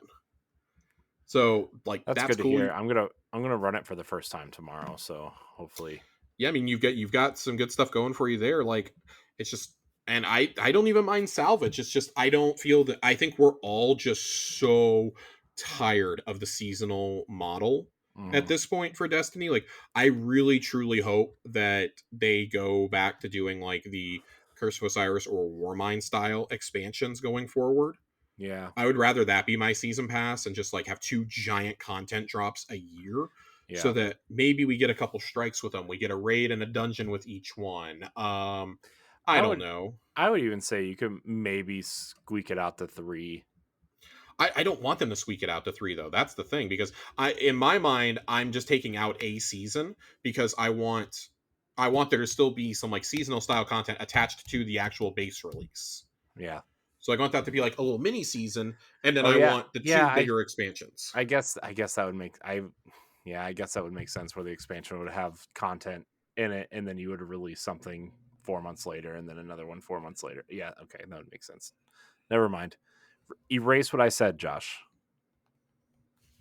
My bad. I I just forgot the main expansion existed for a minute. Yeah, I just like, and I would say, I would also say this, that I'm 99% certain that even if they do this, they will do a third one because of the 10th anniversary next year. Mhm. So, and I'm okay with that. Yeah. I'm okay with all of that. Yeah. Um, I so I don't know. I'm not like feeling like too hot on this season, but like, I'm not gonna rank this season low though at the same time, because I'm enjoying myself. I'm just, there's so much else to do that I'm playing the least Destiny I've ever played, and I'm still at like level 60 on my season pass. Yeah. Like, I'm still having fun with this. I'm Yeah. just playing so many other things that I'm like, man, I can kind of take this as slow as I want. I'm glad that it's like, it's more of a laid back season. We're gonna have Solstice. I can like, I'll be jonesing by the time Solstice comes out to be playing Destiny. We'll be leading into the showcase by then. And I really hope these last 2 seasons are bangers, because I was telling Nerd this. I want there to be a problem where I'm like, how do I spend my time? Am I gonna play some Destiny tonight? Am I gonna play Starfield? Am I gonna play part of my Baldur's Gate campaign? Like, how am I gonna do this in September? And then I got to get through at least one of these games before Alan Wake and Spider-Man in October. Right. That's not even counting the indies that I want to play, like, Sea of Stars. We're both really excited for. I'm thanking God that Persona 5 Tactics is like a Thanksgiving Day release at this point. So that gives me plenty of time to get to that. Yeah. So I'm just really excited thinking about like what the future is, and like what the new raid is, or what the reprised raid is going to be, and things of that nature. That, like, I think there's so many positive paths forward, and it really frustrates me between the server, and I'll be honest, the server issues have made it to where I just don't want to play. I typically play Tuesday right at reset because I'm one of those guys who's at home. Mhm. And yeah, it bothered me the first couple times where it was like, oh, we got to take the game down for emergency maintenance. And I'm like, yeah, keep seeing the people complain. And I'm like, yes, I understand the complaint about the servers because I get it, especially like European based players. They have just gotten home from work. They want to play. Right. They want to play. I understand that. And like selfishly, I'm looking at this like, well, fuck you. I'm in America. You know, these are working hours. Okay. So like, Right. unless you do this for a living, I don't want to hear your complaining. And even then, I probably don't want to hear it. So I've Yeah. tried to sympathize with our brethren in Europe and in Africa and the Middle East, and like basically, if you live anywhere from like Iceland to like Saudi Arabia, I'm like trying, or like Dubai, I'm like trying to empathize with you for like that 40% of planet Earth, and it's just not happening. Sammy, I'm really sorry. I don't feel any sort of sympathy. Just like, well, I'd rather them be fixing it now than have to call people in when they're at home with their families. I would always rather a game break when people are actually on hand to do it than like on like a holiday. Like imagine the servers overload and go down on Christmas Eve. Yeah. And that Bungie will be the first ones to tell you that's the inherent risk of running a live service game. Yeah. But that doesn't make it any less shitty. Like I keep seeing people like, well, Sony gave them $3 billion. That's not how this works. Yeah. The shareholders made $3 billion. Yeah. Bungie themselves did not. The employees got a payout. But guess what? I really hate to break it to everybody. Okay? Everyone else did not see that. The studio did not suddenly see an influx of cash. They do have the support of Sony now. But it takes a while to get these things up and going. Like, I would imagine you're not going to see server improvements and you're not going to see engine improvements until whatever comes next. So, 2025, I'm looking forward to it. Seeing what we get. Yeah. I like all joking aside, like, and this my last thing on like this subject, and just kind of like wrapping up my thoughts on the season as a whole, as we are now like we're about a month into the season, like just kind of where I'm standing. I hope that we hear more about like game stability. I hope we don't have to wait till August. I really think there needs to be a state of the game pretty soon to address some of this stuff. Yeah. This Um, is it can't be a cookie cutter boilerplate one either. It needs to be like, I know Joe did one right after Lightfall's like less than stellar reception, and I thought that was a very good one for the point that we were at. We are now 4 months removed. We need another one to address why are the servers taking a shit all the time. right. And I don't want to harp on this too much because I don't want to armchair develop, but it cannot be as difficult as it is coming out to be. Like, if it is, then you may genuinely have to come out and make the very difficult decision. We are ending support for PS4 and Xbox when we know we said that everything could be playable up until the final shape. Well, technically it is, but you're going to have to get a new console to play to play the expansion. I Did you genuinely think we have to get to that point. did you see that Xbox confirmed they've stopped support for Xbox One on first party games today? I did, and I mean that should have happened like a year ago, but Yeah.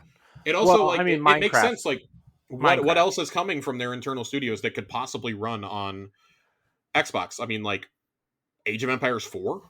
I mean, I don't know if it really could. I mean, I guess it could, but It I wouldn't mean, surprise me if Stoic's game eventually got announced for Xbox One, but I don't think they want to develop for it either. yeah, That's but not an they they're not an don't own internal Stoke. studio. Yeah, they don't own Right, that's what Stoke. I'm saying. Like it wouldn't surprise me if like that one was, but that would be the Hmm. absolute final one. Yeah, I could see anything Minecraft also if they do anything move that way, I like think they're any ready to leave spinoffs. behind. From what I heard, Legends did not run well on Xbox One. Oh, really? Chelsea's sister still owns it. She only owns an Xbox One, and it's my old launch day console. Oh Is what she gosh. owns. Yeah, that's what my nephews are So playing on. yeah, she's playing on that, and she's like, "Oh, I don't know why the game stutters so much." She plays Sea of Thieves on that thing like regularly, and Yeah, but I mean, look, I mean, you can buy an Xbox Series S for $349 now with a 1 TB hard drive. Go go go go go go go. I know, but like people don't care. Like it's No, I wish people cared. we're gonna bully her into getting one, mainly because I want my launch day console back to put into storage. Yeah, that's fair. So I because when we gave her when we sold her the console, I took the day one controller away from her and bought a generic black one and gave it to her. Mhm. It's like, you're not getting my day one. You're not getting my day one controller. But I have my day one controller on a like a little I bought a stand for like the day one controller, the Uh-huh. Project Scorpio controller, and the 20th anniversary controller. They're all on stands and they I don't get have my used. my day one controller is on a Vault Boy stand that I have sitting off to the side on my desk. My Nice. 20th anniversary controller sits right here by my monitor. Do you use it? My 20th anniversary, yeah, I use this one pretty extensively. I've used it for the Man, past oh god, almost 2 years now. I love the way that the plastic feels on the 20th anniversary controller, and I Yeah. wish they sold one without the rubberized grips. I Oh, I hate the rubber love the grips. rubber grips. Love Well, them. they dry my hands out, Oh, and okay. they like I don't know. I'm kind of like I don't want to say I'm allergic to rubber, like certain kinds of rubbers, but You I definitely genuinely have might some. be. I have like a Do you have a reaction latex to it. allergy? Yeah, I do. So no jokes in the Discord, please, about that. Ugh. Corey, why don't we take some time to answer some listener questions for Yeah. episode 150? Speaking of Discord, yeah, let's do it. Let's answer some questions. Are, Speaking of the Discord, are you looking up to see if that controller has it? no, I got tagged in something and I was looking at it and it Oh, was like, why am I being tagged in this right now? And I had to scroll back through because it wasn't on the actual thing; it was just thrown in there. Okay, so episode 150 questions. Jiggly Panda writes in as thank you for always writing in, Jiggly Panda. I love reading your questions. With 150 episodes behind y'all, what are some good and bad memories you would like to reminisce about?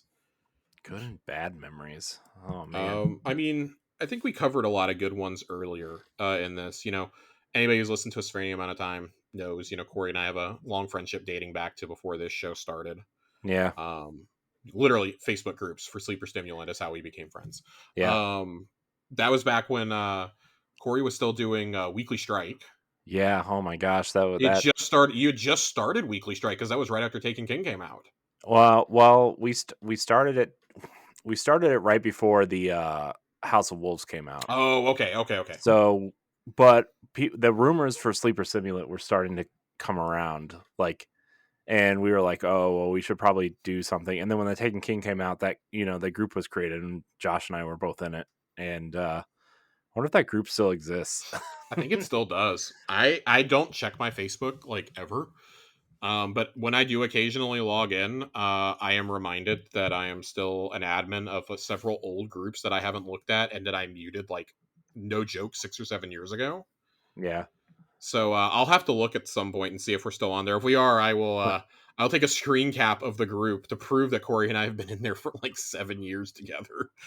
Um, Oh my Good gosh, memories. dude.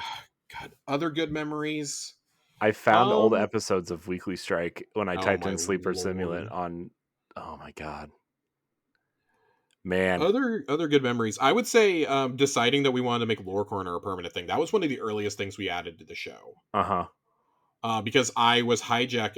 The early episodes have been lost to time, but I was hijacking the very first episodes to break down the lore because I wanted to make sure that we were saying the correct thing. Yeah. And I just took over the episode for like 20 or 30 minutes at a time, talking about lore and about the story. Yeah, I remember the first couple episodes. You're like, I don't want to read the lore. I want to write it out and explain it to people. And then now, we kind of just read it and talk about Yeah, it. I was like, well, and I'm glad we did it like we did because we had so many storylines to catch people up on going into Beyond Light. I remember back, even then we were talking about Zivu Arath. Yeah, So, yeah, and like Savathun, that's the first time we did Savathun lore was like the early, like, oh god, like around episode like 12 or 13 is the first time we did Savathun lore. We did yeah, Mithrax lore. I was so dead set on talking about Mithrax back yeah, then. yeah. Well, you were excited because Mithrax appeared in the Outbreak Perfected mission. The Yep. yeah. Oh my So god, yeah. I would love to find my my early notes from that. I think I've deleted them in the years since. Uh, but yeah, it's that's probably my favorite change that we've made to the show was making Lore Corner a permanent thing, and of course, like we said, starting the Discord. oh yeah, starting the Discord was the best decision I think we've ever done for this show. And that was kudos to everybody in the community who asked and pushed for that. For us to make that a thing. Nerd had wanted to for a while. He Yeah, and God bless him, Nerd Always wanted a space for us, like even just for like our group to hang out and be able to chat and talk and Mm-hmm. squat up for things. And I never really bought into Discord. I get apprehensive in situations like that. I didn't really want to do it. I was like, I'm fine. I got everyone I want to play with in game already. I'm good. I don't need this. And when we decided to do the Discord, he was like, I will help set things up. I will help run it. You guys don't have to do that. You can just be a presence in it. I cannot tell you how much this Discord would not be a thing without Nerd. It just Mm-hmm. wouldn't be, because if it fell to me and Corey, it would not be a thing. I promise you. Yeah. Yeah. Corey is the busiest man I've ever met, and I am completely fucking stupid when it comes to Discord bots and things like that. So it would not be a thing without him. I really need Nerd to go in and clean up my other Discord, the Boss Rush Discord. I Is what I really need. As far as bad memories, I don't think we have any bad memories we want to share on episode 150. Yeah, I don't. I We mean, we had some growing pains. yeah, I mean, those initial episodes that are lost to time, there was some There's a issue with. reason why they're lost to Yeah, time. but it wasn't between me and Josh, and No. we're not going to get into it. But like, No, it's not. It's over and done with. yeah, 3 years ago. It's not worth relitigating. Just suffice to say, we had a very interesting 4th of July that in 2020. yeah, and we since that, there's no negative feelings at all towards anything about the show or the Mm-mm. community, really, right? I mean, Not at all. the It's the been nothing but outstanding. I think the only thing negative to say is I wish I played more, like, the grinding aspect of Destiny to be Mm-hmm. more helpful in terms of those types of conversations, but that's not really, like, that's a me thing, that's not a show thing. Yeah. Well, moving on. Ronnie writes in, of course, Ronnie. unexpected resurgence. While a glaive and a very cool design, is the Trials glaive, of course, and the first to come with Volt Shot falls completely short in my book, and that pains me to say. What say you guys? Can you rank your top 3 glaives? I do not have this glaive. I did not play Trials the weekend it was up. I opted to play Diablo Early Access instead. Yeah. Um, I will say the fact that did not see a single YouTuber make a video on this basically validated everything I thought by looking at that perk pool. That is a bummer. I was really hoping this would be good. I really wanted to like stick it to everyone and be like, look, Trials has a good glaive, and it didn't happen. My top 3 glaives, though, man, I don't really have these in any particular order, but I think that top 3 glaives has to go in some way, shape, or form. Enigma, Vexcalibur, and probably Judgment of Kelgarath. You can put Judgment of Hmm. Kelgarath, or you can put Ecliptic Disc Spear. I believe that's what the name of it was. It was the pinnacle weapon last season. Yeah. Um, I think you could also swap out Vex for Judgment of Kelgarath. I would not put any of the 3 class exotic ones in here. No, they all are not great. Also, like, I like Vexcalibur, but I don't think it's worth wasting an exotic slot on a glaive. So, I okay, like. so I'm gonna pull the Gallarhorn defense, Corey. I'm Oh gonna no, pull it. here we go. I do think that the shield aspect on Vexcalibur in particular is very well done. Yeah, but I It's the have all best. kinds of shields. So I will also ask this though: are you doing this with? Do you have it with the catalysts or not? Because the catalysts Mm, genuinely do change the entire gun. I do not have the catalyst. Okay. And we were gonna go in and do it a couple of different times, and then we ended up running the dungeons because that's more fun. I would definitely suggest getting those at some point. I myself need to get back in and get the others. That'll probably change my opinion on this glaive. But if I had to pick just off the top of my head, I'm going Ecliptic Dispear, I'm going Enigma, and I'm probably going to go Judgment of Kalgarath. I like Nezarac's Whisper, but it not having Volt Shot, it came out the season before.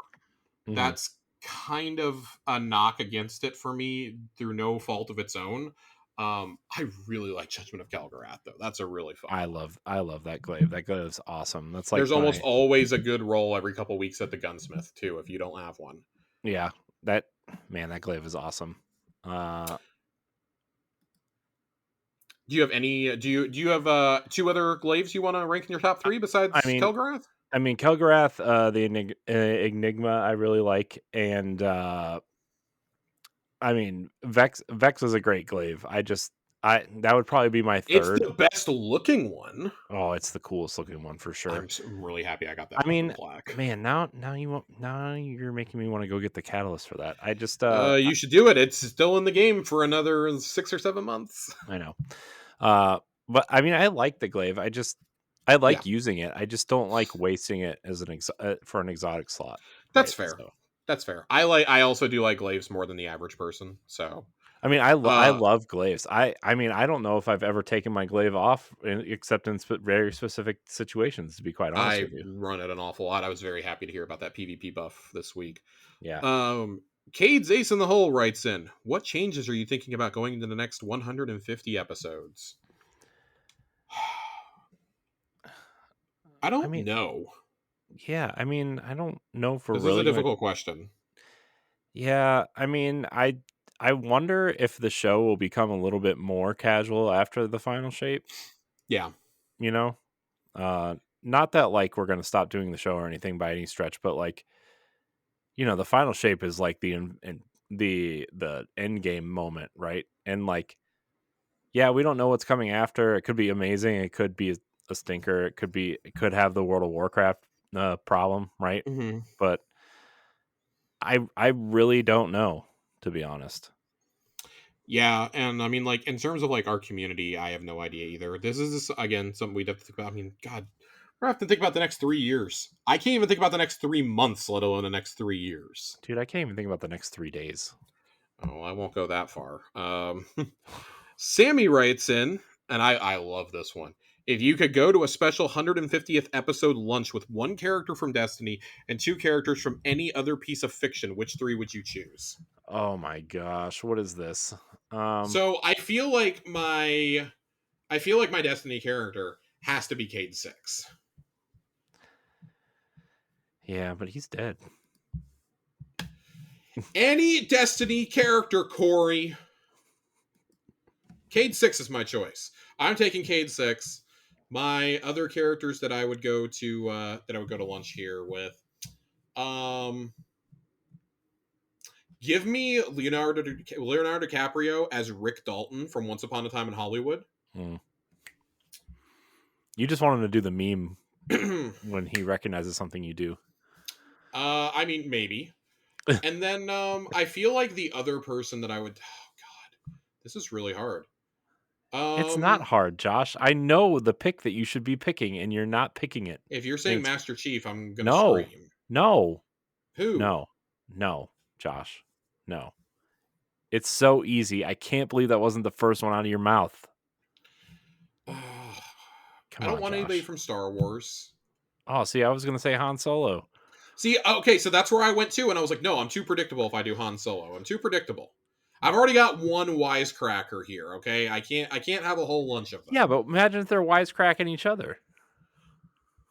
Um, man, I would say, God, I don't even know. This is so hard. Corey, do you have an answer? I do. Who Okay, who would so you who would you take the lunch? One Destiny character, two fictional characters. my one Destiny character would would be Zavala. I think, Would you have sandwiches? yeah, we would go to Earl of Sandwich and have Zavala's I mean, sandwich that casuals. that that goes without saying. That is the official spot of the episode 150 fictional lunch. Yeah, of course. Uh, man, wouldn't that be cool if we did episode 200 from Earl of Sandwich at the Oh like my at a table and just god, that would be fucking great. How much do you think it would cost me to rent out an Earl of Sandwich for an hour and a half? oh my gosh, Would probably a they pretty let me penny. do it before opening or after closing? That'd probably be a better choice. But you would have to eat the breakfast sandwiches if we went before they opened. So, Mm, mm, we may have to look into this. mm. All right, who are your two fictional characters, Corey? All right. So I'm gonna pick Indiana Jones. Okay. Big fan. Can't wait for the movie. I don't care if it sucks. I'm gonna say it's for years afterwards. I'm gonna say it doesn't suck, even if it does suck. Just like I have with Kingdom of the Crystal Skull. I Oh my refuse. god, get the fuck out of here! I I hate you. refuse. I refuse to say that movie Such a sucks. dog shit movie. It's awesome. Corey, it made Temple of Doom look good. That's Oh my hard to do. no, man. Temple of Doom is the worst movie. Fucking hate Temple of Although I Doom. just watched it the other night because I've been rewatching them. Because they're all on Disney Plus now. Um, and then I would have to say, see, I would also say Han Solo, but I think it would be weird if you had two Well, Harrison so I Ford almost characters went the fight. all Nathan Fillion route here. What did you almost go with? What? What? Well, I was going to do Cade. I was going to do Buck from ODST, Right. and then I was going to take him from Saving Private Ryan. Oh, I thought you were going to say you were going to take him from Firefly or Castle. No, no. Well, him as Castle would be good. No, I get the last person that I would probably invite to lunch. I want somebody else there who's like who can like kind of be the straight man, but can be like really funny at the same time. Mm-hmm. I want Ben Wyatt from Parks and Recreation at my lunch. Okay. Okay. But here's the thing: I'll take any role that Adam Scott has done short of Severance. So if he wants to show up as Ben, cool. If he wants to show up as Henry from Party Down, even better. Okay. We can make this really fun. I will also accept Chris Moltisanti from The Sopranos, and I will accept, actually, I'm going to have to change this. I need a serious voice in the room, Corey, and I have a loophole to get two beloved Destiny people in the same room. I'm going Cade Six as my invitee from Destiny, and I'm bringing Cedric Daniels from The Wire so that Lance Reddick can join me at lunch. Mm-hmm. We're doing it. We're doing it. Loopholed. Loopholed. All up in the holes. Nerd asks, with Diablo having such an influence on looter games, what other games do you feel like have inspired Destiny to this point? I mean, World of Warcraft is probably the most obvious one. Oh yeah, that's. I mean, Luke clear. Smith's spoken at length that raids simply don't happen without World of Warcraft. He said that making Volta glasses because he played so much World of Warcraft and he wanted an experience like that in a shooter. Yeah. And then I don't like beyond that. I mean, obviously Halo is an influence. I feel like in like a weird way, I think Red Dead Redemption probably had the first Red Dead probably had some influence on it with like its gunslinger nature. Yeah. And I think like emphasis on like a living world. I think that probably gets pulled from like a lot of Bethesda titles. Yeah. Granted, we didn't really hit that stride until recently, but I feel like that's pulled from like things like Oblivion and Fallout and Skyrim and whatnot. Yeah. And then what games do you think Bungie should pull inspiration from in Final Shape and beyond? I would really like to see them turn towards like JRPGs in a lot of ways. I want just like I want insane bullshit in these games. I want things that like defy the laws of physics and like any sort of like common sense in the name of an awesome gameplay experience. Yeah. So I wonder, and I know this probably couldn't work in the context of the way that Destiny is now, but I wonder if they're going to look at Starfield, right? Just the way the game works. Yeah. And I wonder if they're going to, because they sent out that survey about would you like ship combat at all? Yeah. And I'm wondering if they would ever like consider like even we've talked about like having our own ship and going inside. I wonder if they would consider letting us build our own ships at some point. Or I think dogfights could be really cool to get into. I'd like to see Sparrow Warfare at some point. Like I just think that the game at this point, like once we ditch the old consoles, like those should be two things that you can prioritize. I like the idea of flying my ship to space, like go flying up into orbit. I think that could make for some really cool things, like maybe some derelict space stations you could explore, or like ships you can board. If your friend is playing, you can like board their capital ship and hang out with them if they're on it. Yeah, I would also like to see them because like they've gotten a lot better at hiding it, but like every area is really just like a big circle with caves and stuff to go into essentially, right? I would like to have like a better way to explore the world than just drive in a circle essentially, I mean like the worst offenders were Mars, and the Tangled Shore was a pretty awful offender of that. I'd like to see summons of some kind. We're kind of getting there with the new strand aspect for hunters, where you can send out a copy of yourself that's made of Hmm. threadlings. Yeah. I would like to see like some low level summons. Like, let me summon a Cabal dog to fight with me, and let me summon an Iron dog to fight with me, like a hologram of one even. Yeah. Yeah. I would like to have that, like a almost like But a I want pet those to be like system. PVE only abilities. I don't want those to be used in PvP. Yeah. Yeah, I agree. I I think think that that could make for some really fun changes to combat. Like, you yeah. could send something out, like a hologram out as a distraction while you flank in a Yeah. GM. Like, I could see that being really cool. Like, have them function similar to like a golem in Diablo 4. Hmm. That could be really fun. I don't want like an army of Cabal dogs following me like they do my Necromancer, but I would like to see something else. Yeah. I wonder if they could like I also don't want it to be like class specific either. Like I think you should be able to choose from like an Yeah. arsenal of because like my first thought was like, well, the hunters would get some kind of bird, and then like the warlocks would get some sort of I don't know something. I don't know. I just don't want it to be class specific if they did that. Let's move on here. We got a pretty long-winded one from Fox.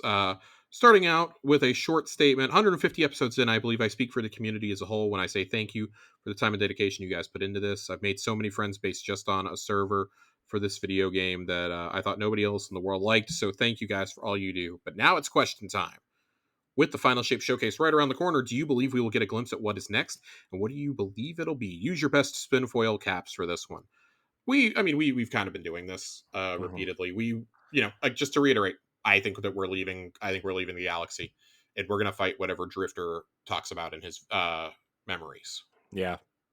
I think that's the jumping off point for what's Hmm. next. Yeah. I do think that the next saga probably deals with the Nine, and the mystery around them, as well as the origins of the Vex. I think those Yeah. three approaches. That's probably like the three pronged approach. We talked about wanting to go to Reese and Hmm. rebuild it. There's a number of directions you can do just based on those four. Yeah.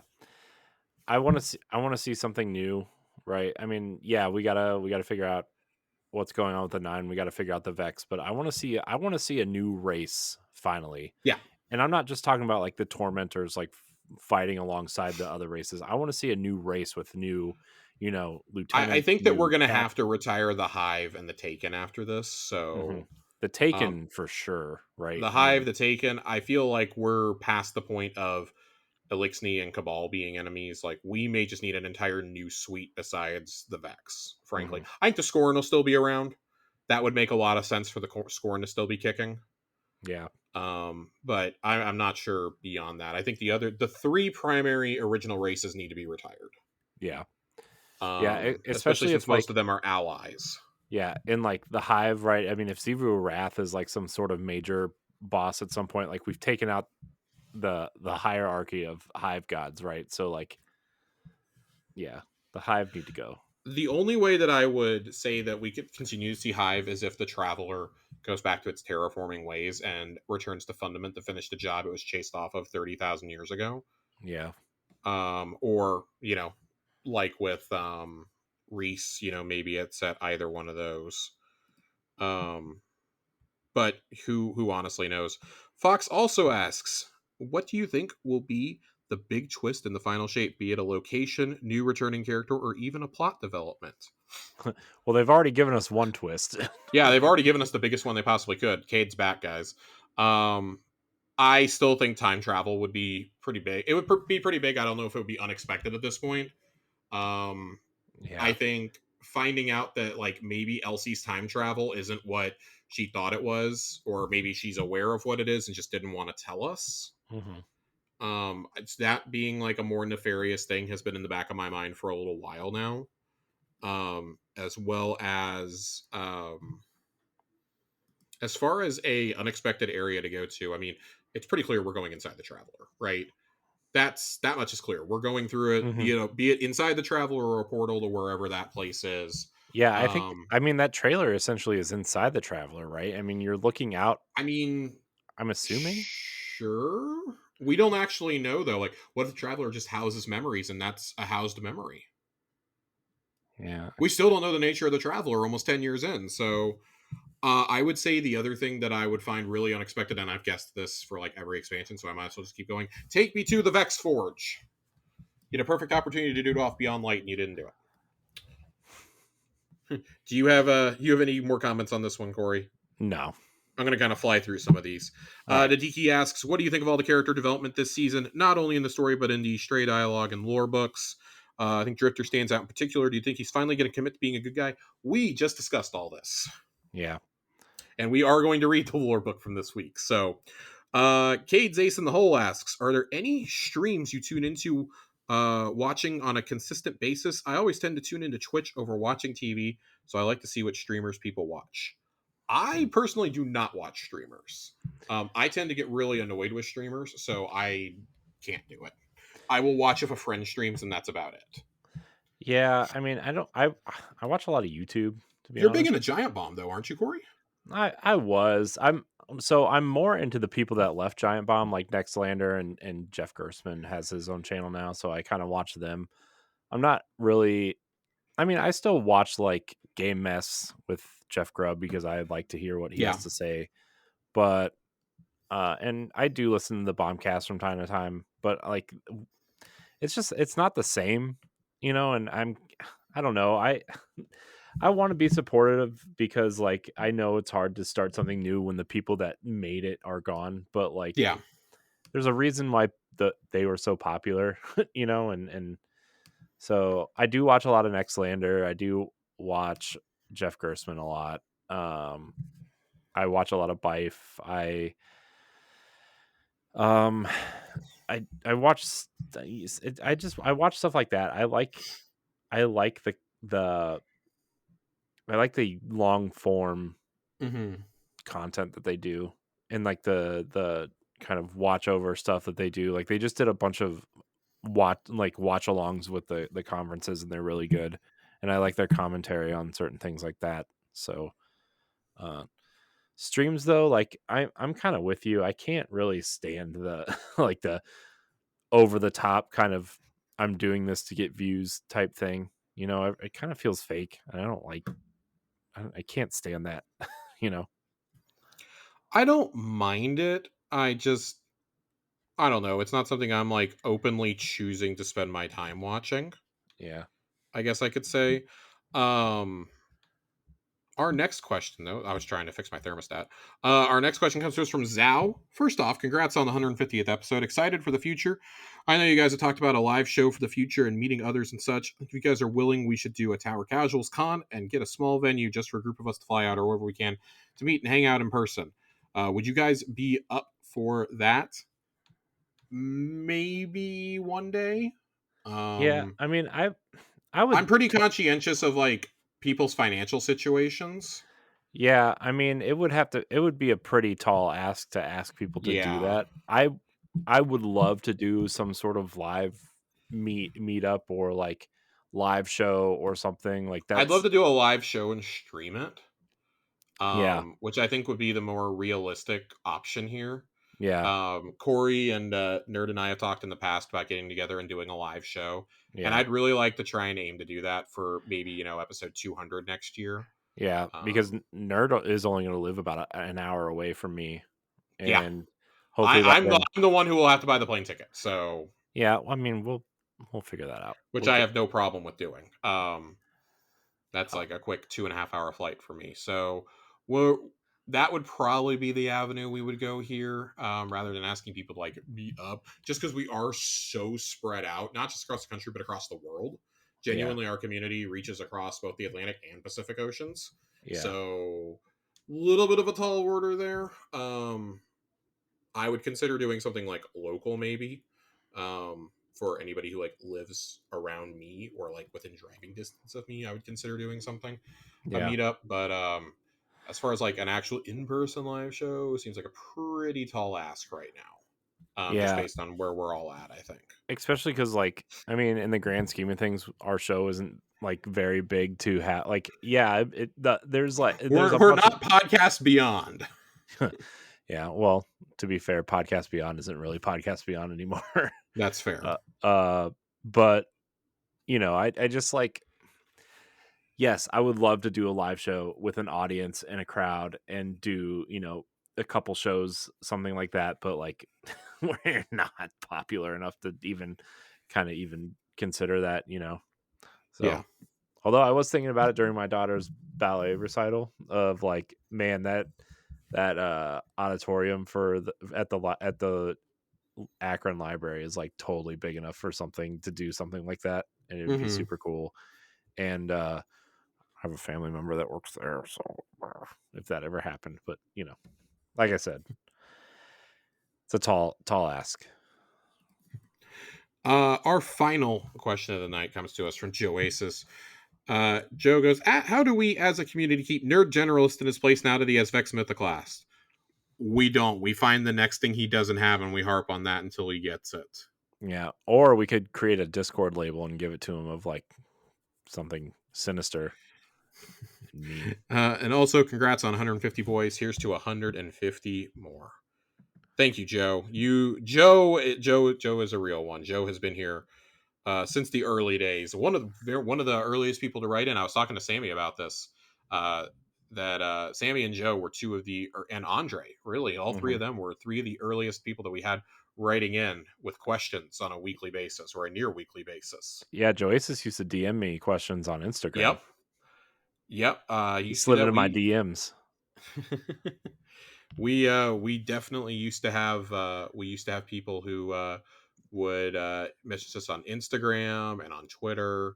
I still get the occasional DM on Twitter, which if you DM me on Twitter, there are a couple of you.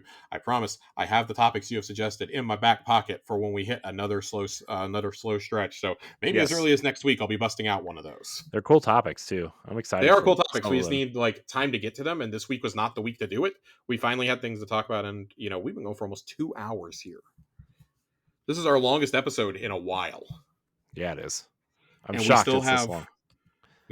lore corner. Yeah, We're gonna lore do corner. we're gonna do lore corner real fast. We are going to skip one of the two pieces. We're gonna skip straight to the relevant one this week, continuing on our story of the Drifter. This is number 4, Tether, out of this week's book or this season's book called Purpose. Eris let her eyes wander over the interior of the derelict, wondering if Drifter had hastily tidied it before her arrival. Unprecedented, but he could still surprise her. They sat together as they always did when she came to speak to him face to face. Drifter sighed and shook his head, flicking his coin absently between his fingers. Sloane's in a bad way, he said. Eris nodded. And you believe my speaking to her will be beneficial, she replied. Drifter shrugged. Helped a few people already, didn't it? Eris considered this. It should be you, she finally answered. Drifter laughed at this, but fell silent when her expression remained unchanged. Me? His confusion was genuine. Why would she trust me? Trust is built, Drifter, Eris said, and you have taken the first step. He was pensive. The movement of the coin over his knuckles stopped. She continued. I have found, she said, her words measured, that one is grounded by honesty, not only in oneself, but with those around you. He heaved a slow, hard breath. I don't know if I can, he said, his voice small. Yes, honesty is a supplication, Eris said. We ask to be seen, we are made vulnerable, but it is necessary to be treated with care. Her explanation was met with one of his rasping chuckles. Drifter leaned back in his seat, arms crossed. He held his coin tightly between a thumb and a forefinger. You always make something so easy sound so freaky, Moondust, he said. Eris ignored this. Tell her what you told me, she said more simply. The deputy commander's trust will not come without reciprocity. Drifter fell quiet, looking down. She could hear his breath and see the strange shiver of his fingers when he clutched the coin. Eris reached out and placed a hand on his arm. He was tensed, trembling, but her touch was light, quiet, comforting. He placed his hand over her own. You know, some days I still wake up scared, Drifter said softly, even when I can't remember my dreams. That is what it is to survive. There was a gentleness to Eris's voice. He nodded, then looked up and met her gaze. Hey, Drifter said, you find that joy yet? Soon, Eris answered. Joy is built, but I have taken the first step. Drifter withdrew his hand. After a moment, she did too. Eris stood, and Drifter's eyes followed her. Consider my counsel, Germaine. She knew he would. Drifter let the silence linger. "That's not my name," he said at last. "That is what you let them call you." It was a small link to his past, a link to a life he had picked for himself. He nodded slowly, holding her gaze. He will let her call him that too. This is a fittingly beautiful piece of lore, I think, for episode 150. Um, Specifically where we talk about where Eris talks about honesty. Honesty is a supplication. We ask to be seen, we are made vulnerable, but it is necessary to be treated with care. It's among the most human of desires for people just to be real with you. You know, don't be two-faced, be real with me. Tell me how it's going to be, and we'll go from there. That's the first step to building trust. That's the first step to acceptance. And I think for a character that has run from his true nature for so long in Drifter, in the span of like 2 or 3 weeks, we've really seen a lot of character progression get shoved out there all at once. And I think it's worth pondering Nadiki's question when he asks, is Drifter finally going to make a move to to be a solidly good guy and not be like, basically not be in the gray anymore? I think the answer is yes. Like, I think Drifter is one of those characters that proves like heroes can come from all walks and cuts of cloth in life. He's not the typical hero you think of. For God's sake, half the tower wanted him banned. You know, he parks a ship filled with Taken above the planet. Yeah. He recruits us to play in his games. And yet, time and time again, he's been there when you've needed him. He's shown up to the defense of the city, and he claims he's training us for what's coming. He's training us to fight against the darkness and for what's coming next. I think Drifter's hero moment is a lot closer than we may have thought a couple of weeks ago. Yeah. I wouldn't rule out seeing him do something heroic this season. I don't think they'll go as far as to kill him off, but I think solidifying him as a hero and a true ally of the Traveler is definitely coming this season. Yeah. And then I think the relationship between Drifter and Eris, I mean, this is a relationship that's been growing ever since Arrivals. You know, he helped her build the banks that we banked the dark Yeah. moats in order to do the Tree of Silver Wings and whatnot. It's been building ever since then, and they have a real will they won't they vibe, and they definitely do here. Like, this is a little bit more than a friendly gesture, I think. You know, essentially holding hands, and they may yet find a little bit of happiness in this post-apocalyptic universe. Mm-hmm. They're about the only two who understand what each other has gone through too. Both lost their entire teams. She lost her ghost. He nearly lost his. Yeah. To the point where he ordered his ghost to stop rezzing him, and the ghost kept doing it anyways. Yeah. They are the only two who really understand not only that, but like what's coming. They are the only two who grasp the severity of the situation. And I think Mithrax to an extent, because he's heard the stories of the fall of Reese. But they're really the only ones, like Osiris from sharing a mind with Savathun and seeing all the futures in the Infinite Forest. Like, you got like 3 or 4 people, maybe total in the franchise, who really understand what's about to happen. And, you know, this is kind of Drifter, I think, not looking to profit, but he's committing to what he said he was going to do. So, insert the Chancellor Palpatine meme. We will watch your career with great interest. Yeah. Yeah. I always wondered which way Drifter was going to lean, you know. I always had a feeling it was this way, but I wasn't ever expecting a full hero turn for him. Yeah, I mean, I always knew he was going to be like the cocky guy with the heart of gold, right? But like, I don't know, the one season where like you had to choose if you supported the Vanguard or Drifter, I thought that was going to have real implications at some point. It was supposed to, and then, well, yeah. Oh boy. I mean, it was an interesting idea. I don't know how you could do that in Destiny unless you just had, oh, I'm the Vanguard faction now, and I can't do the Drifter quests or something, right? But I don't know. But I'm glad this is kind of the direction the Drifter is leaning. And yeah. That's going to do it for our lore corner for episode 150, Corey. Yeah, that's we did it. We did it. We did it. We did it, Reddit. We did it. Well, should we get out of here? We should get out of here. Yeah, it's storming pretty bad. I don't want to lose any power while we're recording. So I want to thank everybody for watching and or listening, not just to episode 150, but over the course of the last 3 years. You guys and everybody really mean a lot to us. It's a lot of the reason why we do the show is because you guys are listening. So Josh, also I appreciate you over the last 3 years. You are the show. Let's be honest. You are the heart and soul of the show. You were the brains of the show. I'm just here to look pretty. But I appreciate your time and effort as well over the last 3 years. It's been a real joy to talk Destiny every Thursday. Every Thursday. But listen, you can be the most knowledgeable person in the world, but you're nothing without a co-pilot and a kick-ass producer. Let's be honest, the show would never get edited and out on time without Corey. There will probably never be a show without Corey. I'm going to be completely honest, as we've all seen when I'm left to my own devices to edit things with a notoriously unreliable computer. Um, it's just things like this are always more fun when you do them with friends. Yeah. They just are. Like it would be boring to do a show by myself, and I don't think either one of us would ever want to do a show by ourselves. If I wanted to do that, Yeah. I would go be a streamer, or I would go make solo content. I would never talk about Destiny by myself, ever. Yeah. There are so many more knowledgeable people than me out there that you can go listen. You can choose to listen to, but y'all choose to hang out here with us each and every week, and that genuinely means more than words can express for us. So here's to the next 50, I guess. The next time we'll meet Yeah. like this will be next Yeah. year, episode 200, sometime around late May. Yeah. That'll be a great episode because we'll know things by then. We will we'll either know answers or we'll be so mad that we aren't playing the game anymore. One of the two. Yeah. So We'll have to pick it. here's hoping we make it to 200. Yeah.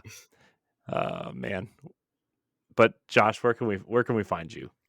Twitter at Josh_Finn2ends. I am spending a lot more time in the Discord these days, though. Social media is just too overwhelmingly negative for me these days.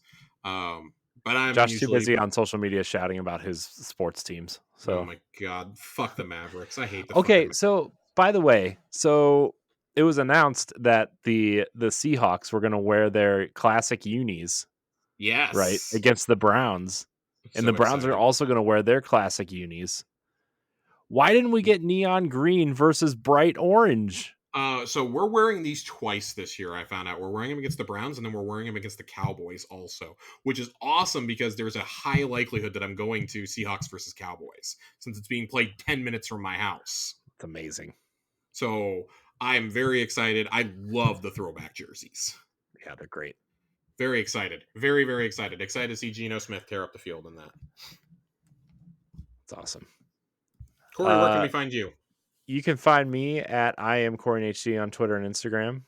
You can find me doing other content on other things. You can find me in the Discord. Join the Discord. We haven't said that this episode. Yeah, we haven't said that 15 times already. Yeah. But seriously, I appreciate every single one of you who listen.